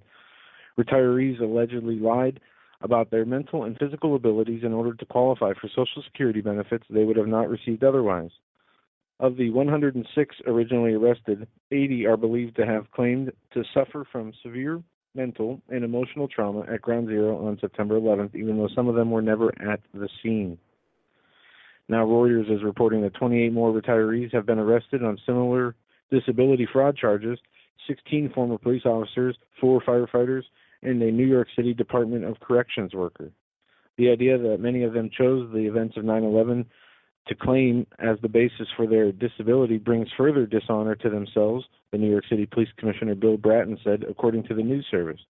More than 130 city employees have been arrested during the investigation so far, though it is possible more are to come. Investigators believe that up to $400 million in taxpayer funds could have been stolen. This is just a sad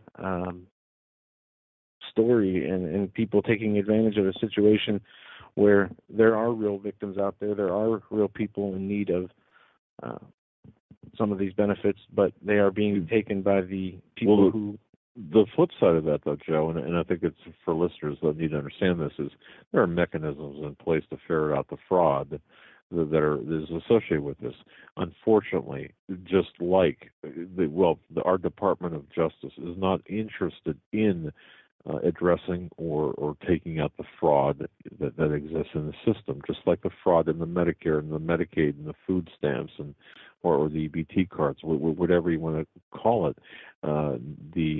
This particular aspect of this fraud that is originated around 9/11. You're going to have fraud in any type of catastrophic event, okay, Katrina and such.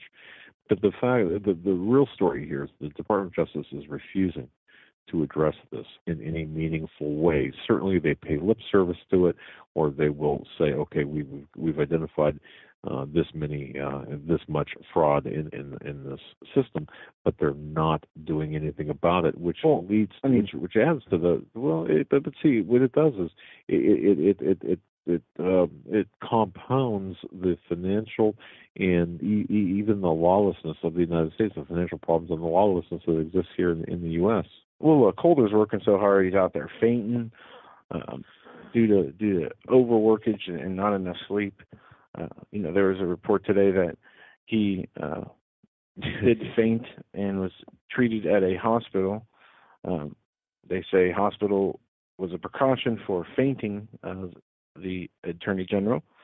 And they said he was short of breath. Also, the department statement said Holder was resting comfortably and in good condition at Washington hospital after feeling the symptoms during a morning meeting with senior staff. 63-year-old Holder is known inside the department for bypassing the elevator and taking the stairs at brisk pace to reach his fifth-floor office. He also plays basketball, and the president wished him a speedy recovery. But I'm telling you, it's his overworking for the civil liberties of this country. It could be worse. He could have been walking from a bar and landed on a sidewalk with a flushed red face and a white strip on his forehead, basically a white appearance on his forehead, and not breathing. Oh, wait a minute, that was Andrew Breitbart, the Holder, of course. Not it doesn't have the same worries. Folks are looking about the Whitestone Remnant Conference. Ladies and gentlemen, if I can just appeal to you, when I heard Steve Quayle was going to be talking, going to be sharing the dais with Russ Dizdar and Pastor Langford, to see Steve and Russ and Pastor Langford and others in person giving a seminar. It's $100. Getting to Bozeman might be a little bit of like I said yesterday, if I have to tape myself, duct tape myself to the back end of a Greyhound bus, I'll get there. Okay, but I got to tell you, it's going to be fantastic. Greg Evenson will be there speaking. So, there's 5 guest speakers: Steve Quayle, Russ Dizdar, Dr. Greg Evenson, Pastor Langford, and Pastor John Kyle. On our website, HomelandSecurityUS.com, there is the link to. There's a box on the right-hand side. Just click on that, and it'll take you to the Whitestone Remnant Conference page. Now, just to be clear, because I had some people questioning me on this, there are tabs on. It's really a nice website, but there are tabs. In black, it says Home, and then it looks like there are empty tabs to the right of that. Well, if you mouse over those, there are the speakers and the sessions and registration location and such. So don't forget to do that. On some computers, it doesn't show the tabs, and so just make sure you over the tabs Home, and it'll give you the information. But make your plans. Whitestone Remnant Conference 2014.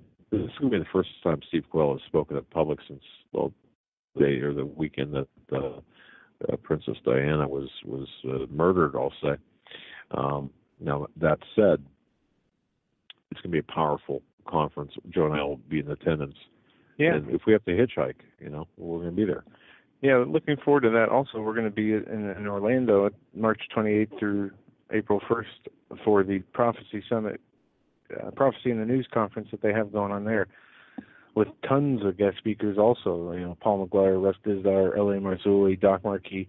Lots of people will be there. We will be just attending both of those and enjoying listening to the speakers. So anybody that can get there, even just to hang out with us, that would be great to meet you. And oh yeah, we'll buy you a cup of coffee or a Coke or water or whatever you want. I mean, we just but to be among the people who are really changing the course of our history. There. To rub elbows with such luminaries. I mean, those are my rock stars, I guess. I don't mean to idolize them. I'm not saying that, but boy, to spend time with those people like that. Yeah, fantastic. Give us a call at 661-244-9839. We're going to be taking calls for the rest of the show. And we're going to go to 724 area code next. 724. You're live and on the Hagmann and Hagmann Report. What's on your mind tonight? Hello? Good evening. Can you hear me? We can. Hi. Okay, good. Oh, my gosh. You got to have a mind like a steel trap to keep up with you guys. We're like hamsters on one of those wheels. Well, it's there's so much information out there, isn't there? I mean, there's just so much to keep track of, and it's maddening when you think about it. We get bombarded. Here's what I've been doing now for the past hour. I missed last night's show. I've been trying to catch last night's show and tonight's show at the same time, because it's amazing how when you listen to both shows at the same time, they kind of work into each other. But, Doug, what I wanted to talk to you about, and hello, Joe, I wanted to talk to you about the little blurb you did in between Greg and Steve last night about the spiritual warfare that's going on. Right. And I'll tell you, I've known about this for years and years and years and years, and was always thought to be the crazy one. Putting that aside, when you were talking about the spiritual warfare and in effect the moral decay and how it affects everybody today and all families, and in particular, I'm speaking of like same sex. And how do you deal with this? I mean, you've got children, you've got grandchildren. I mean, the whole genre. Almost sometimes when I look back at it, it almost seems like I'm in a dream, because I'm just constantly praying, constantly dealing, coping, and just not fully understanding everything about it. I mean, I don't know if you understand what I'm saying or not. I might sound like I'm a little out there, which I am, but am I making any sense? I think we all are. Yeah, I get where you're coming from. There seems to be for example, same-sex marriages. Right. Tell me about it. Yeah, we'll just take that for example. If you look back at the 1960 or 1958, but read into the congressional record in 1963, for example, one of the communist goals is to present homosexuality, this degeneracy, the promiscuity, as normal, natural, and healthy. And if just to contrast, and I've said this before, to contrast how promiscuity, how that alone is viewed today versus 1958, for example. One example could tell us a lot. In the 50s, if you were a young boy in the 50s, and you were found in school with a condom in your wallet or in your pocket or in your book bag or your lunchbox or whatever it would be, you'd be expelled from school. Today, the condoms are given out in school, and the boys and girls have classes on how to properly use them. Now, that's just one example. But when you take the homosexual agenda, now I'm talking about the militant homosexual agenda, you've got such a small percentage, and this is a question I have to ask. And people say, "Oh, enough already about the homosexual agenda," but it explains various other parts of the agenda here. If you take the small, 1.5, maybe 2% of the population. My question is, 3.8. It's 3.8.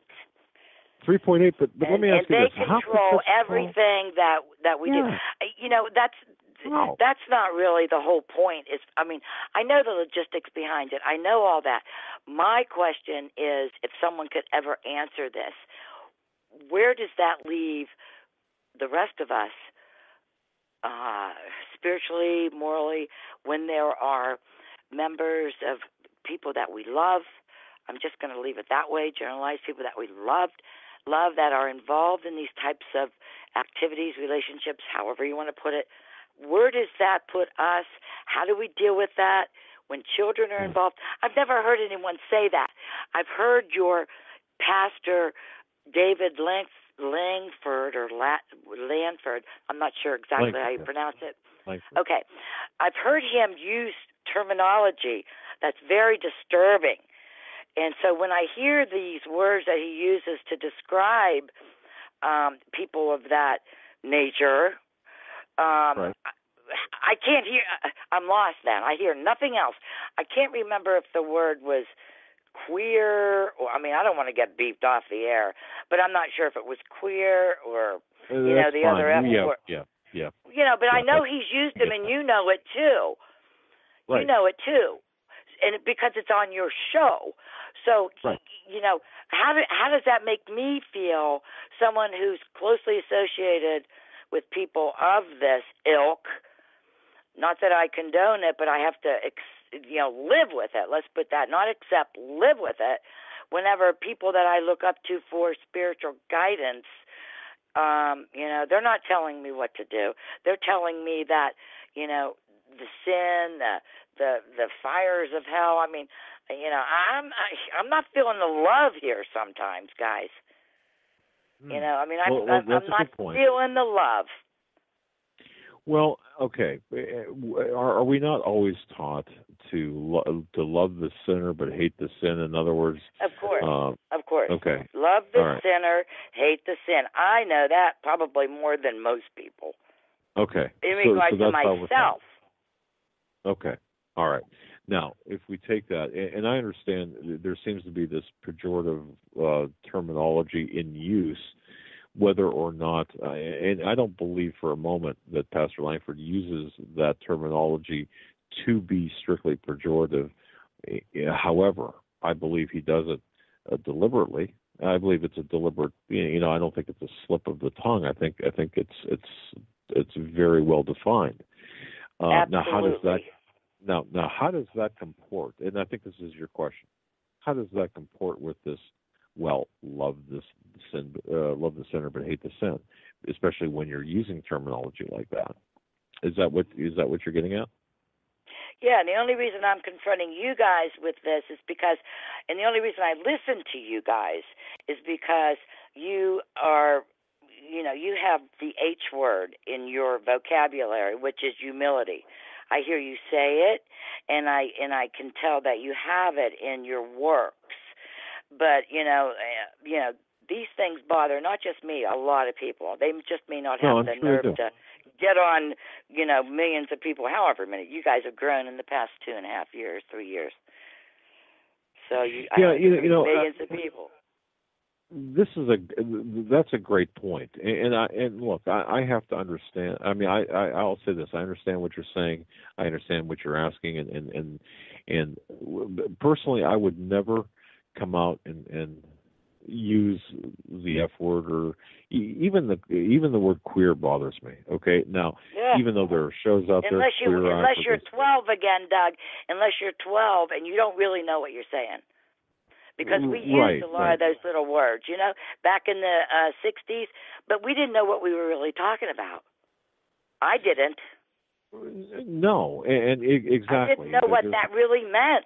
Did you? Right. Oh, heck no, and we've used, at my age, I've used that. Well, that's pretty queer, as a, when I was younger, anyway. Okay. Now, there is an element of our society, and that will proudly proclaim that they're queer, for example, or they're, some even call themselves, fags. Okay. They like that. Right. Okay. I understand. But now to the population or the part of the people who don't call themselves that, then how does that make them feel? I struggle with this too. I don't even know if I have an answer for you, except to say that I think that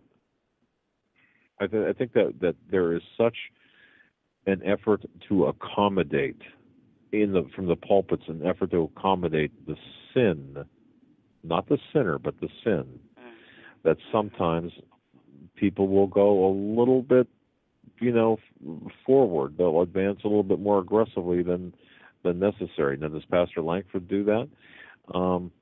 He certainly does not make me uncomfortable, but I know that certainly the use of those words will make other people really uncomfortable. But you know what? Well, I don't know how to answer deaf. that. It doesn't make them just uncomfortable. It makes them deaf to anything else that he says. For me, it does.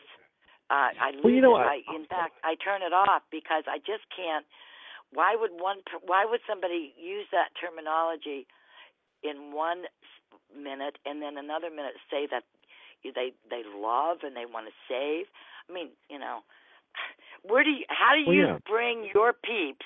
How do I bring my peeps to you and to the truth when the guy that I'm hoping is going to deliver the truth is using inflammatory language that's offensive?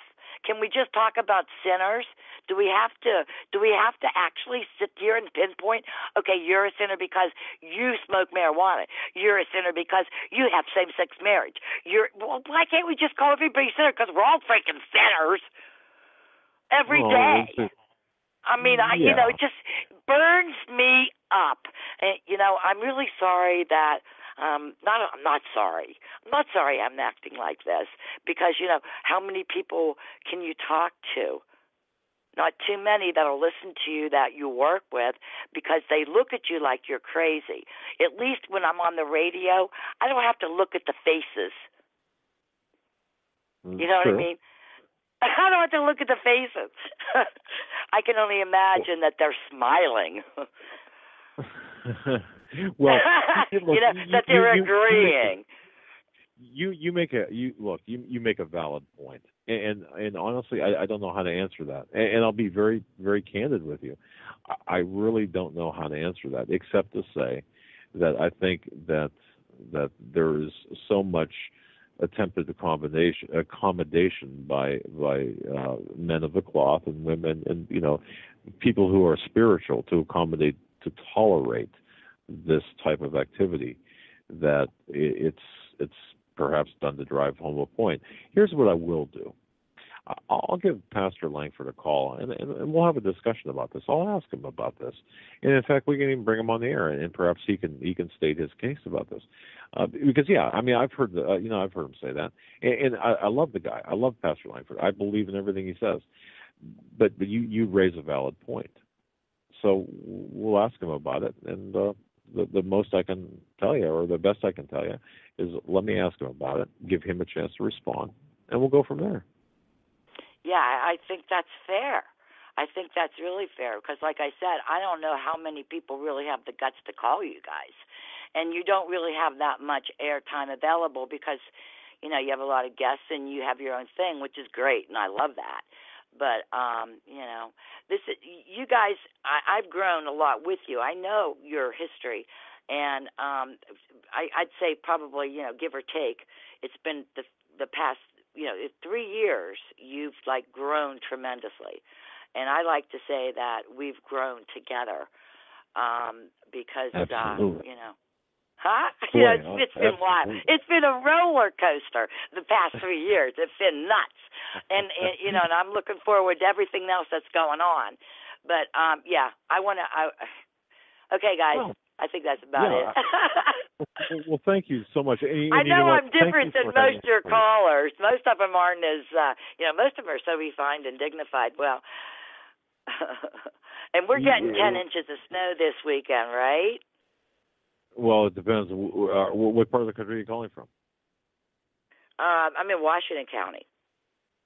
Oh, okay. Down near Pittsburgh. Well, yeah, okay. I thought I recognized and that. You guys are like there. What, Altoona or something? No, we're up towards the Lake Erie. So. Oh, okay. Yeah. We might. I don't know. It's gonna be rough. I'm waiting for summer, but look, I really appreciate your candidness. You really come across as being as being honest, and I want to know too. So I'll talk to Pastor Langford, and we'll see what he's going to say, and I'll relay the information to you, or we'll even have him on and to discuss it. Yeah, I appreciate your tolerance of me. No, hey, we appreciate your tolerance of us, and thank you so much. All righty then. And stay Bye-bye warm. now. Keep the home fires burning. All right.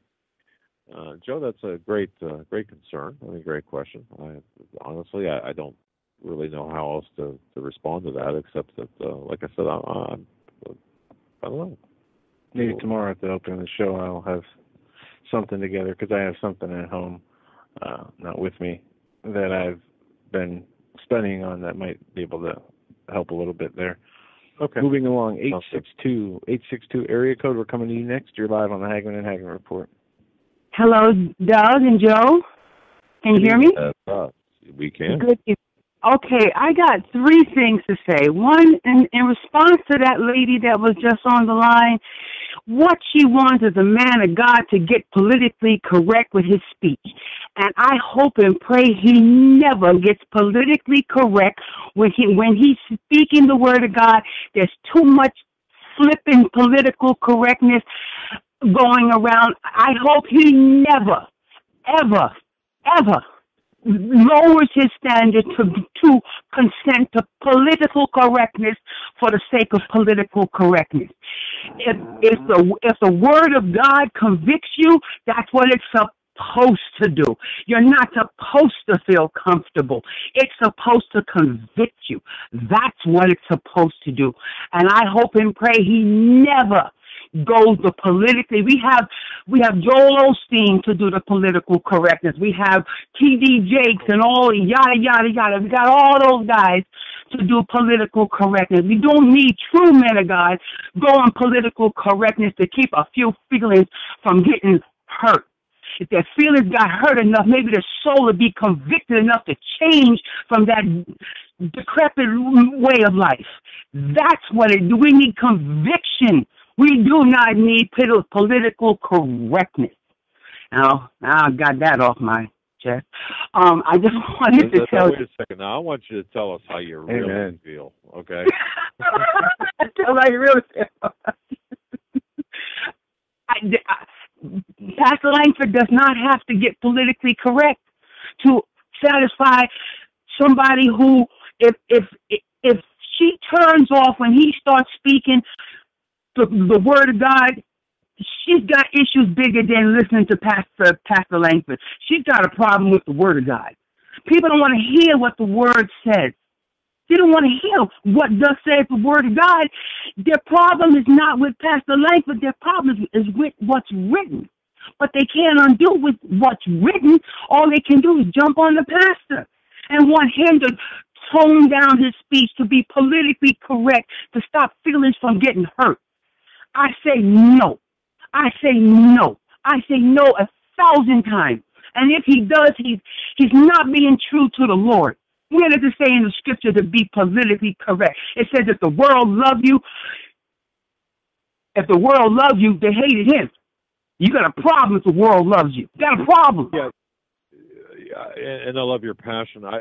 Maybe I misread what she was saying, but I was kind of thinking that the very people that he's speaking about or to were turning off the show because of what she would describe as unnecessary terms being used and kind of defeating the purpose, unless I misread that call. It could very well have been that way. But that's what I was thinking. He was asking for political correctness, for him to moderate his speech when he's speaking under the influence of the Holy Spirit. She wants him to moderate his speech. Okay. I would hate to see that man do that. That would be, man, you know what? Let me tell you something. I fear the Lord. And when the Lord says say it, he says say it. Okay? He says say it the way it's written, not the way the populace wants you to say it. He didn't do that. Christ didn't do that. This woman knows nothing about Christ. Christ did not moderate his speech. He turned that temple upside down. He turned it. I'm sure probably used a couple of words in the process too. I'm sure, because he was pissed that day. He was pissed when he turned that temple out. Yes, he was. Yes, he was. So I just paid that Pastor Langford does not bow to political correctness for nobody. There's no king but King Jesus, and not the king or queen of political correctness. This homophobic, oh, you're homophobe. Look, I'm not a homophobe. I don't want, look, your sin ain't got nothing to do with my skin, and I don't want them connected to two. They're not the same. They're not the same. I'm sorry. It is not the same. Anybody who says equating homosexual rights, which is something you choose to do, to the way your skin color is, you ain't got no say in the way your skin color come out. It was decided before you were thought of. You have no choice in it. You got a choice to lay your behind down with a man. You got a choice to do that. You got to want to. People got to want to. You got to want to, and they don't want the responsibility for that want to, for that desire. That desire is supposed to be accepted. Oh, no, no, no, no. We haven't done enough of that. I knew Jan Brewer was going to veto that bill. I knew she was. Anytime, she's never taken the right to stand on anything because she's not a righteous woman. She's not. She's not. I wasn't surprised. I knew it. I'm surprised it took her that long. Yeah, we called that one. I mean, and anyone could have done that as well, called that one. But, okay, very well said, very well spoken. Okay, go ahead. But the one thing I called about, we all got snow, a whole lot of snow. And I saw this on YouTube, and I did not believe it till I tried it myself. This woman had a chunk of snow, and she was trying to burn it, to light it with a Bic lighter, and all the snow was turn black and not melt. I said, oh my gosh. Up here in Jersey, we took snow from outside, brought it in here, put a light to it, and it didn't melt. It just burnt black. I wanted the people who are around the country, check your snow. Since when does snow need MAP gas to melt? We're talking, I mean, if you take a cube if you have a refrigerator there, take a cube out of that's made in the water, in the refrigerator, in the freezer, and we took that and we put a butane, it was turning to water within seconds. Turning to water, handful of water. We put the lighter all over the chunk of snow from outside. It didn't drip. Nothing. What is that if it's not snow? Since when you need MAP gas to melt snow? This is something that Stan Deo talked about a few weeks back on our show, and I do not remember what his answer was. He said it was dry snow. Okay, now I don't think he addressed the black or the color. Go or outside. Do you still have snow? Yeah, I've tried that, and I got the same results. It did not melt properly, but at the same time, I've never tried to burn snow before, so I don't have a previous... burn snow. What is this stuff falling if it's not snow? We're talking. Here's what I would say. When you take the snow to burn it, don't compact it real tight. Just kind of like you said, how you get the snow out of the freezer, and try it that way. But there is radiation in the snow. There are radioactive elements. Heavy metals. It's called, the best way I can describe it is called hot snow. From the radioactive particles and all the other poisons that are sprayed into the air, it is changing the way the precipitation falls and how the precipitation is made up through the other compounds and materials that are now in there and polluting it. And you know what, caller and Joe, I do think it's going to be geographically different, or different parts of the country or different parts of the world. I really believe that. I believe that perhaps an experiment done like you're saying in New Jersey versus one done in Colorado versus one done in California, I think you might have different results based on the moisture content of the snow. And you're right. I do believe, now Stan Dale did address this, but I don't believe he went as far as going into the black of the snow. Now, I could be totally wrong. I'm drawing this from memory because that was one big thing here a couple of weeks ago. Everyone was trying to burn the snow or melt the snow, and they're getting this odd result. I do believe that there is some sort of contaminant within our moisture that's coming down from our air.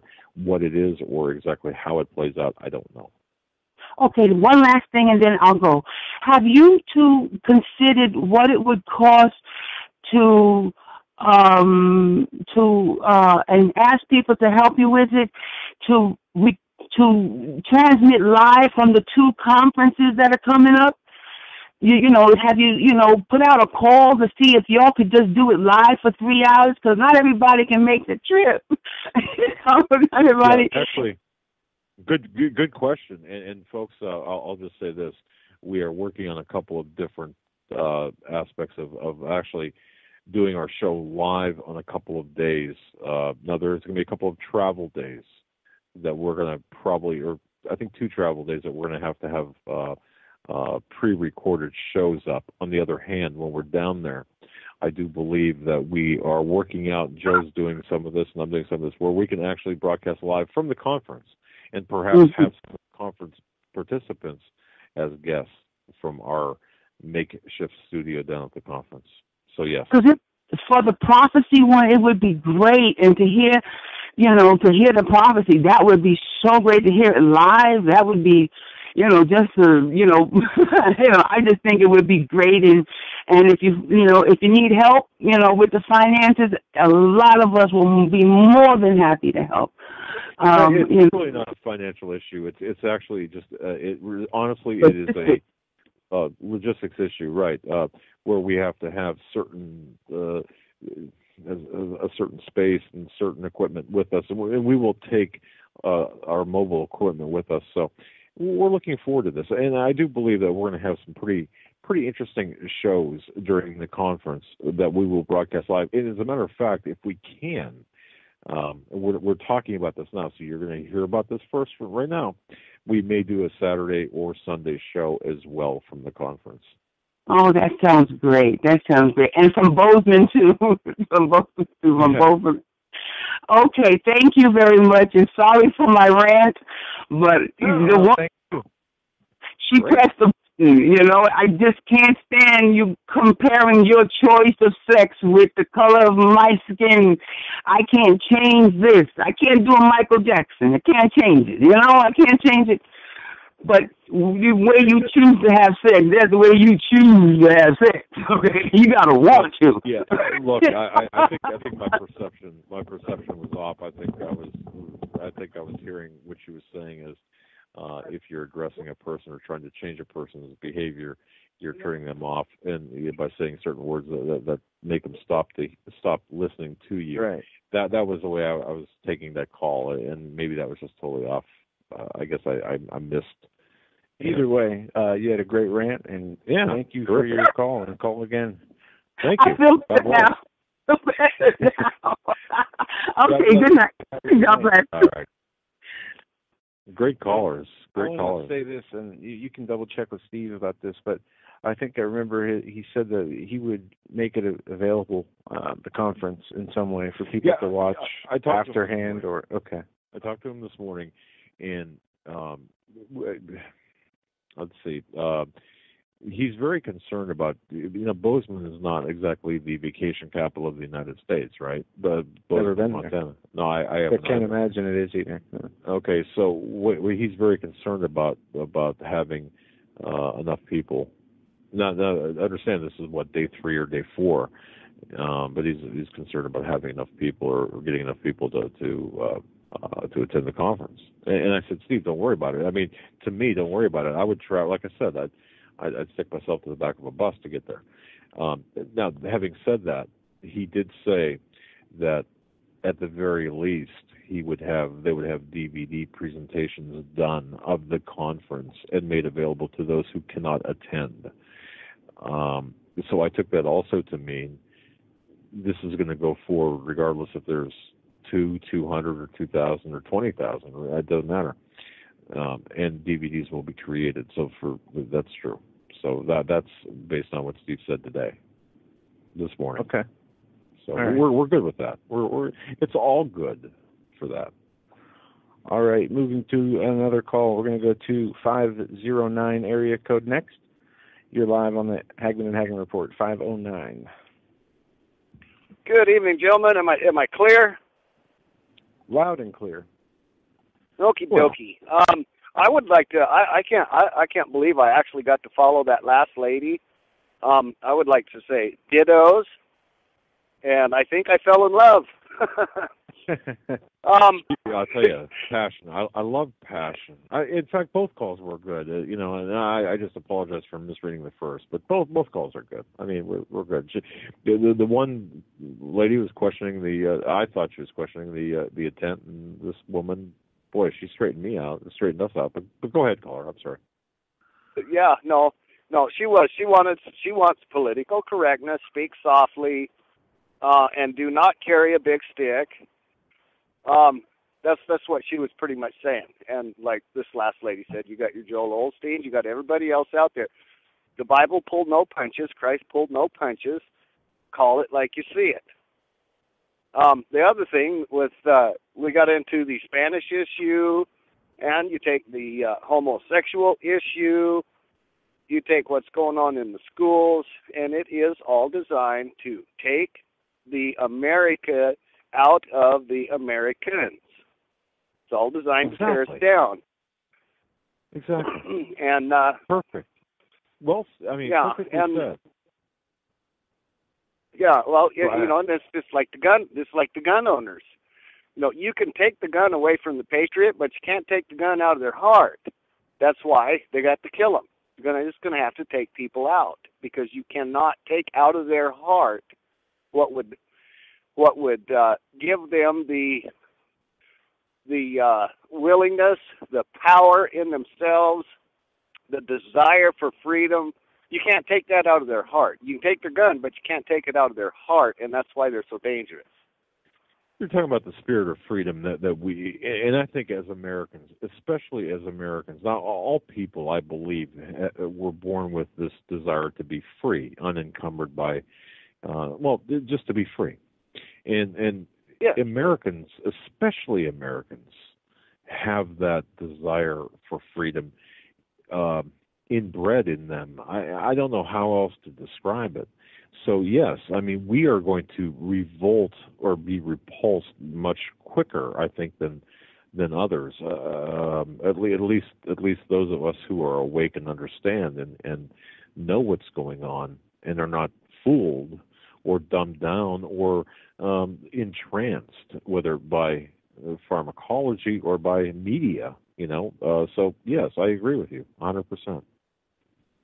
Yeah, it's just a big blitz on people's brains. I mean, today, you know, you walk around and you talk to people, and you can't hardly find anybody who thinks everything is just hunky-dory. Everybody knows something's wrong, and at this point in time, I'm coming to the point of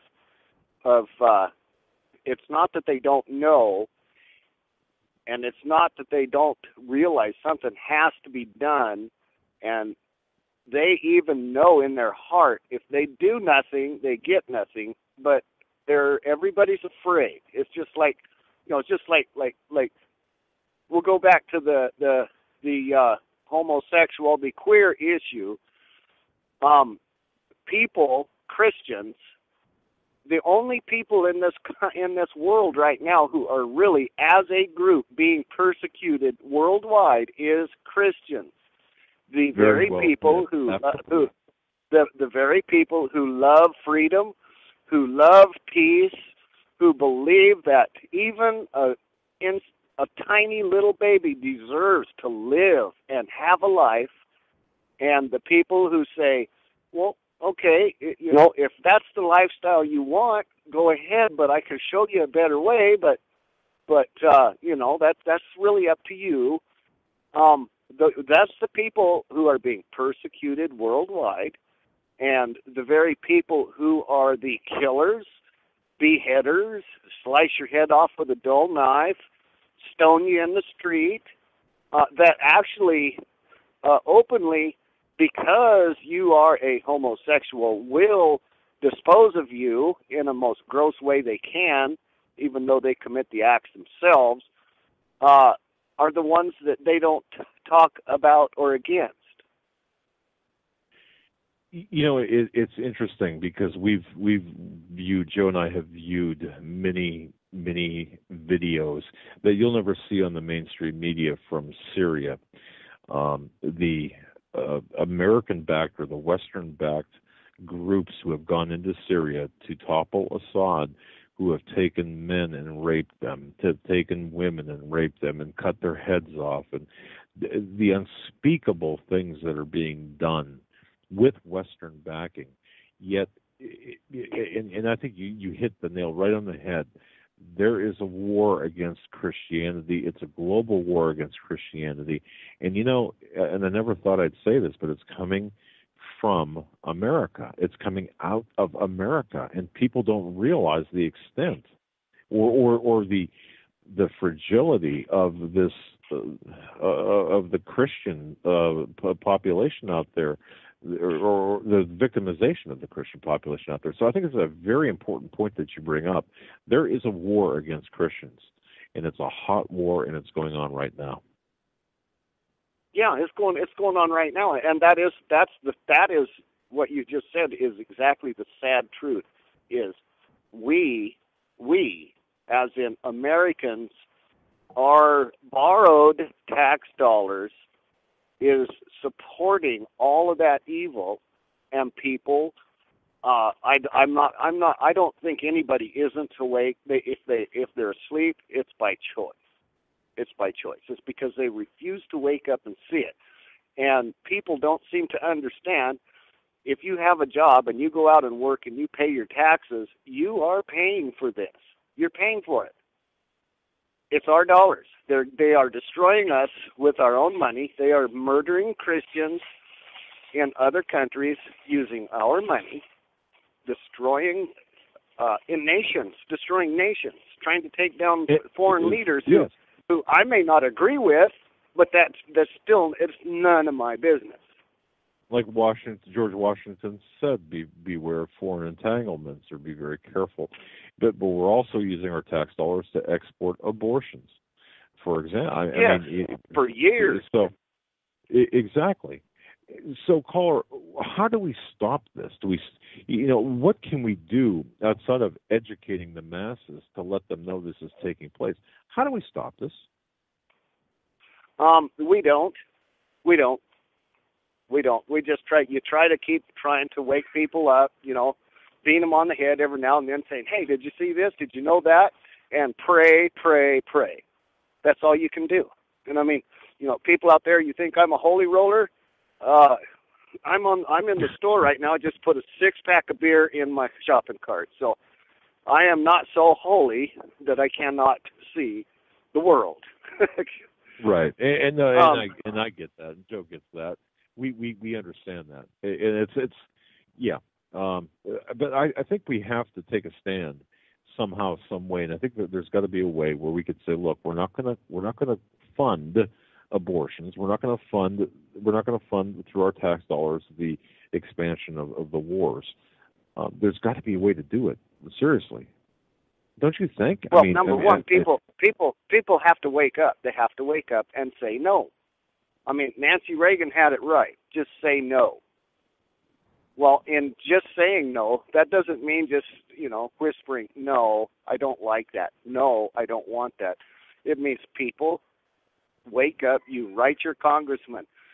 You call in on radio shows. You get involved. People have to get involved, and nobody wants to. Nobody wants to get involved. And the other thing, one thing I wanted to say was if you don't, and you want to be politically correct in your speech and in your mannerisms and everything else, you are, in turn, passing up your opportunity and your ability for the blessing. Wow, that's pretty powerful. Well, you take Peter. Well, how was he crucified? Upside down? He didn't want to be crucified. Yeah, he didn't want to be crucified like Christ. He said, I am not worthy. Okay, you take Paul. A lot of the apostles, they said, I thank my Lord that I am found worthy to be persecuted in his name. Worthy.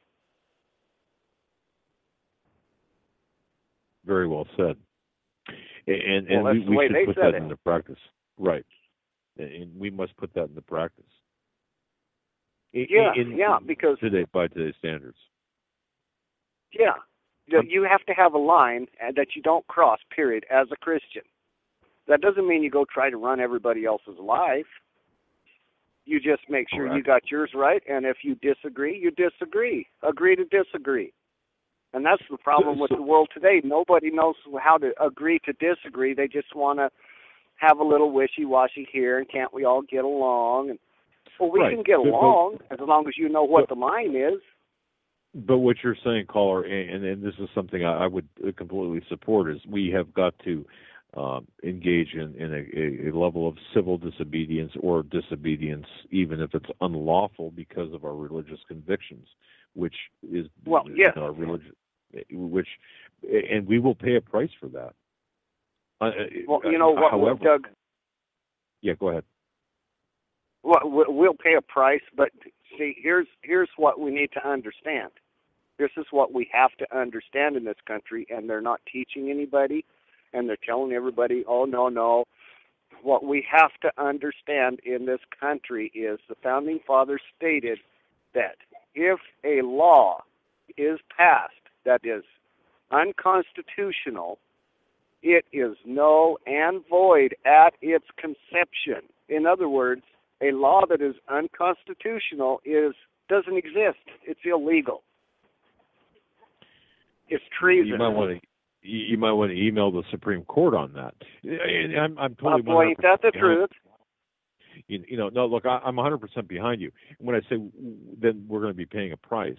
By the way, that is to say, I'd much rather pay a price here on Earth than in eternity. However, I'm prepared to pay that price by saying, for example, by not complying with the Affordable Care Act, not complying with TSA groping or TSA nuking. I will not comply with that. Okay, and so we all have to take a stand. So, but the problem, and people have to be willing. Number one, well, you got, just like I say, you got to draw a line, and you have to stay on your side of that line and make sure they either come to your side or leave you alone. Exactly. Are you checking out now, by the way? People are going to pay the price because right is right, wrong is wrong, and people don't like that. Well, no, you're exactly right. I don't want to screw up your checkout. Are you checking out? You're in line. I can hear the beeps. Right. Caller, no, you're 100% accurate. I love it. I think you laid out a very, very coherent argument there. And as I said, I think you're in the checkout line, so we don't want to keep you. But I want to thank you very much for your call. Yeah. Well, I had one on the lighter side for you. Oh. I need a good chicken trainer. Go ahead. I need a good chicken trainer. A chicken trainer. When it comes time to bug out, I want to take I want to take my hens with me, but when they lay eggs, they cackle. I need somebody to help me train them to whisper when they cackle.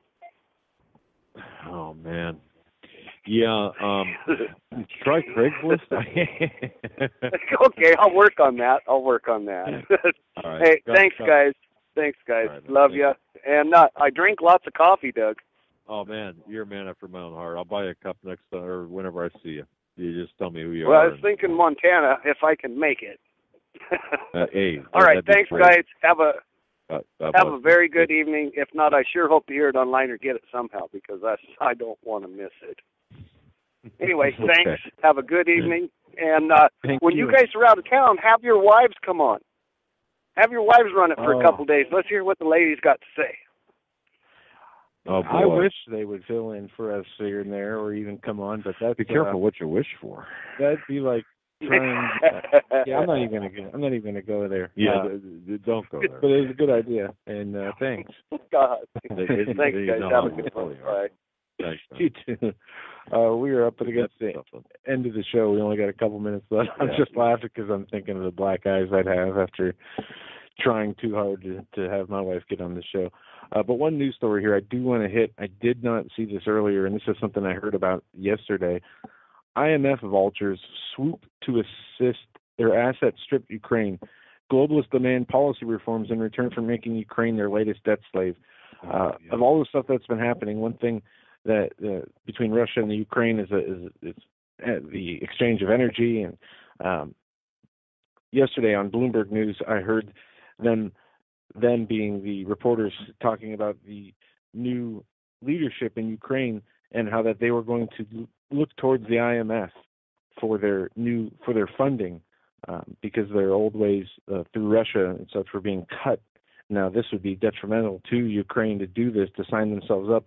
And with only a few minutes left, we can't really get into this, but what does it tell you that this country, Ukraine, I mean, we had the Arab Spring, we have all these other countries that are being overthrown. they all happen to just be turning to the IMF from their sovereign monetary sources, or before that, or the countries with sovereign monetary sources before that. Well, did we not just have the head of? I'm sorry here. Did we not? Didn't a central banker was appointed as prime minister of Ukraine?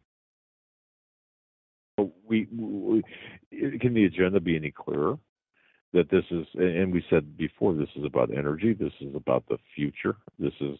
Yeah, they said the IMF dispatched officials to Ukraine to start discussing with the Ukrainian authorities which policy reforms would be required in exchange for an emergency loan program. Right, but again, this a central banker was appointed as prime minister of Ukraine. So this all ties together. This is all the big.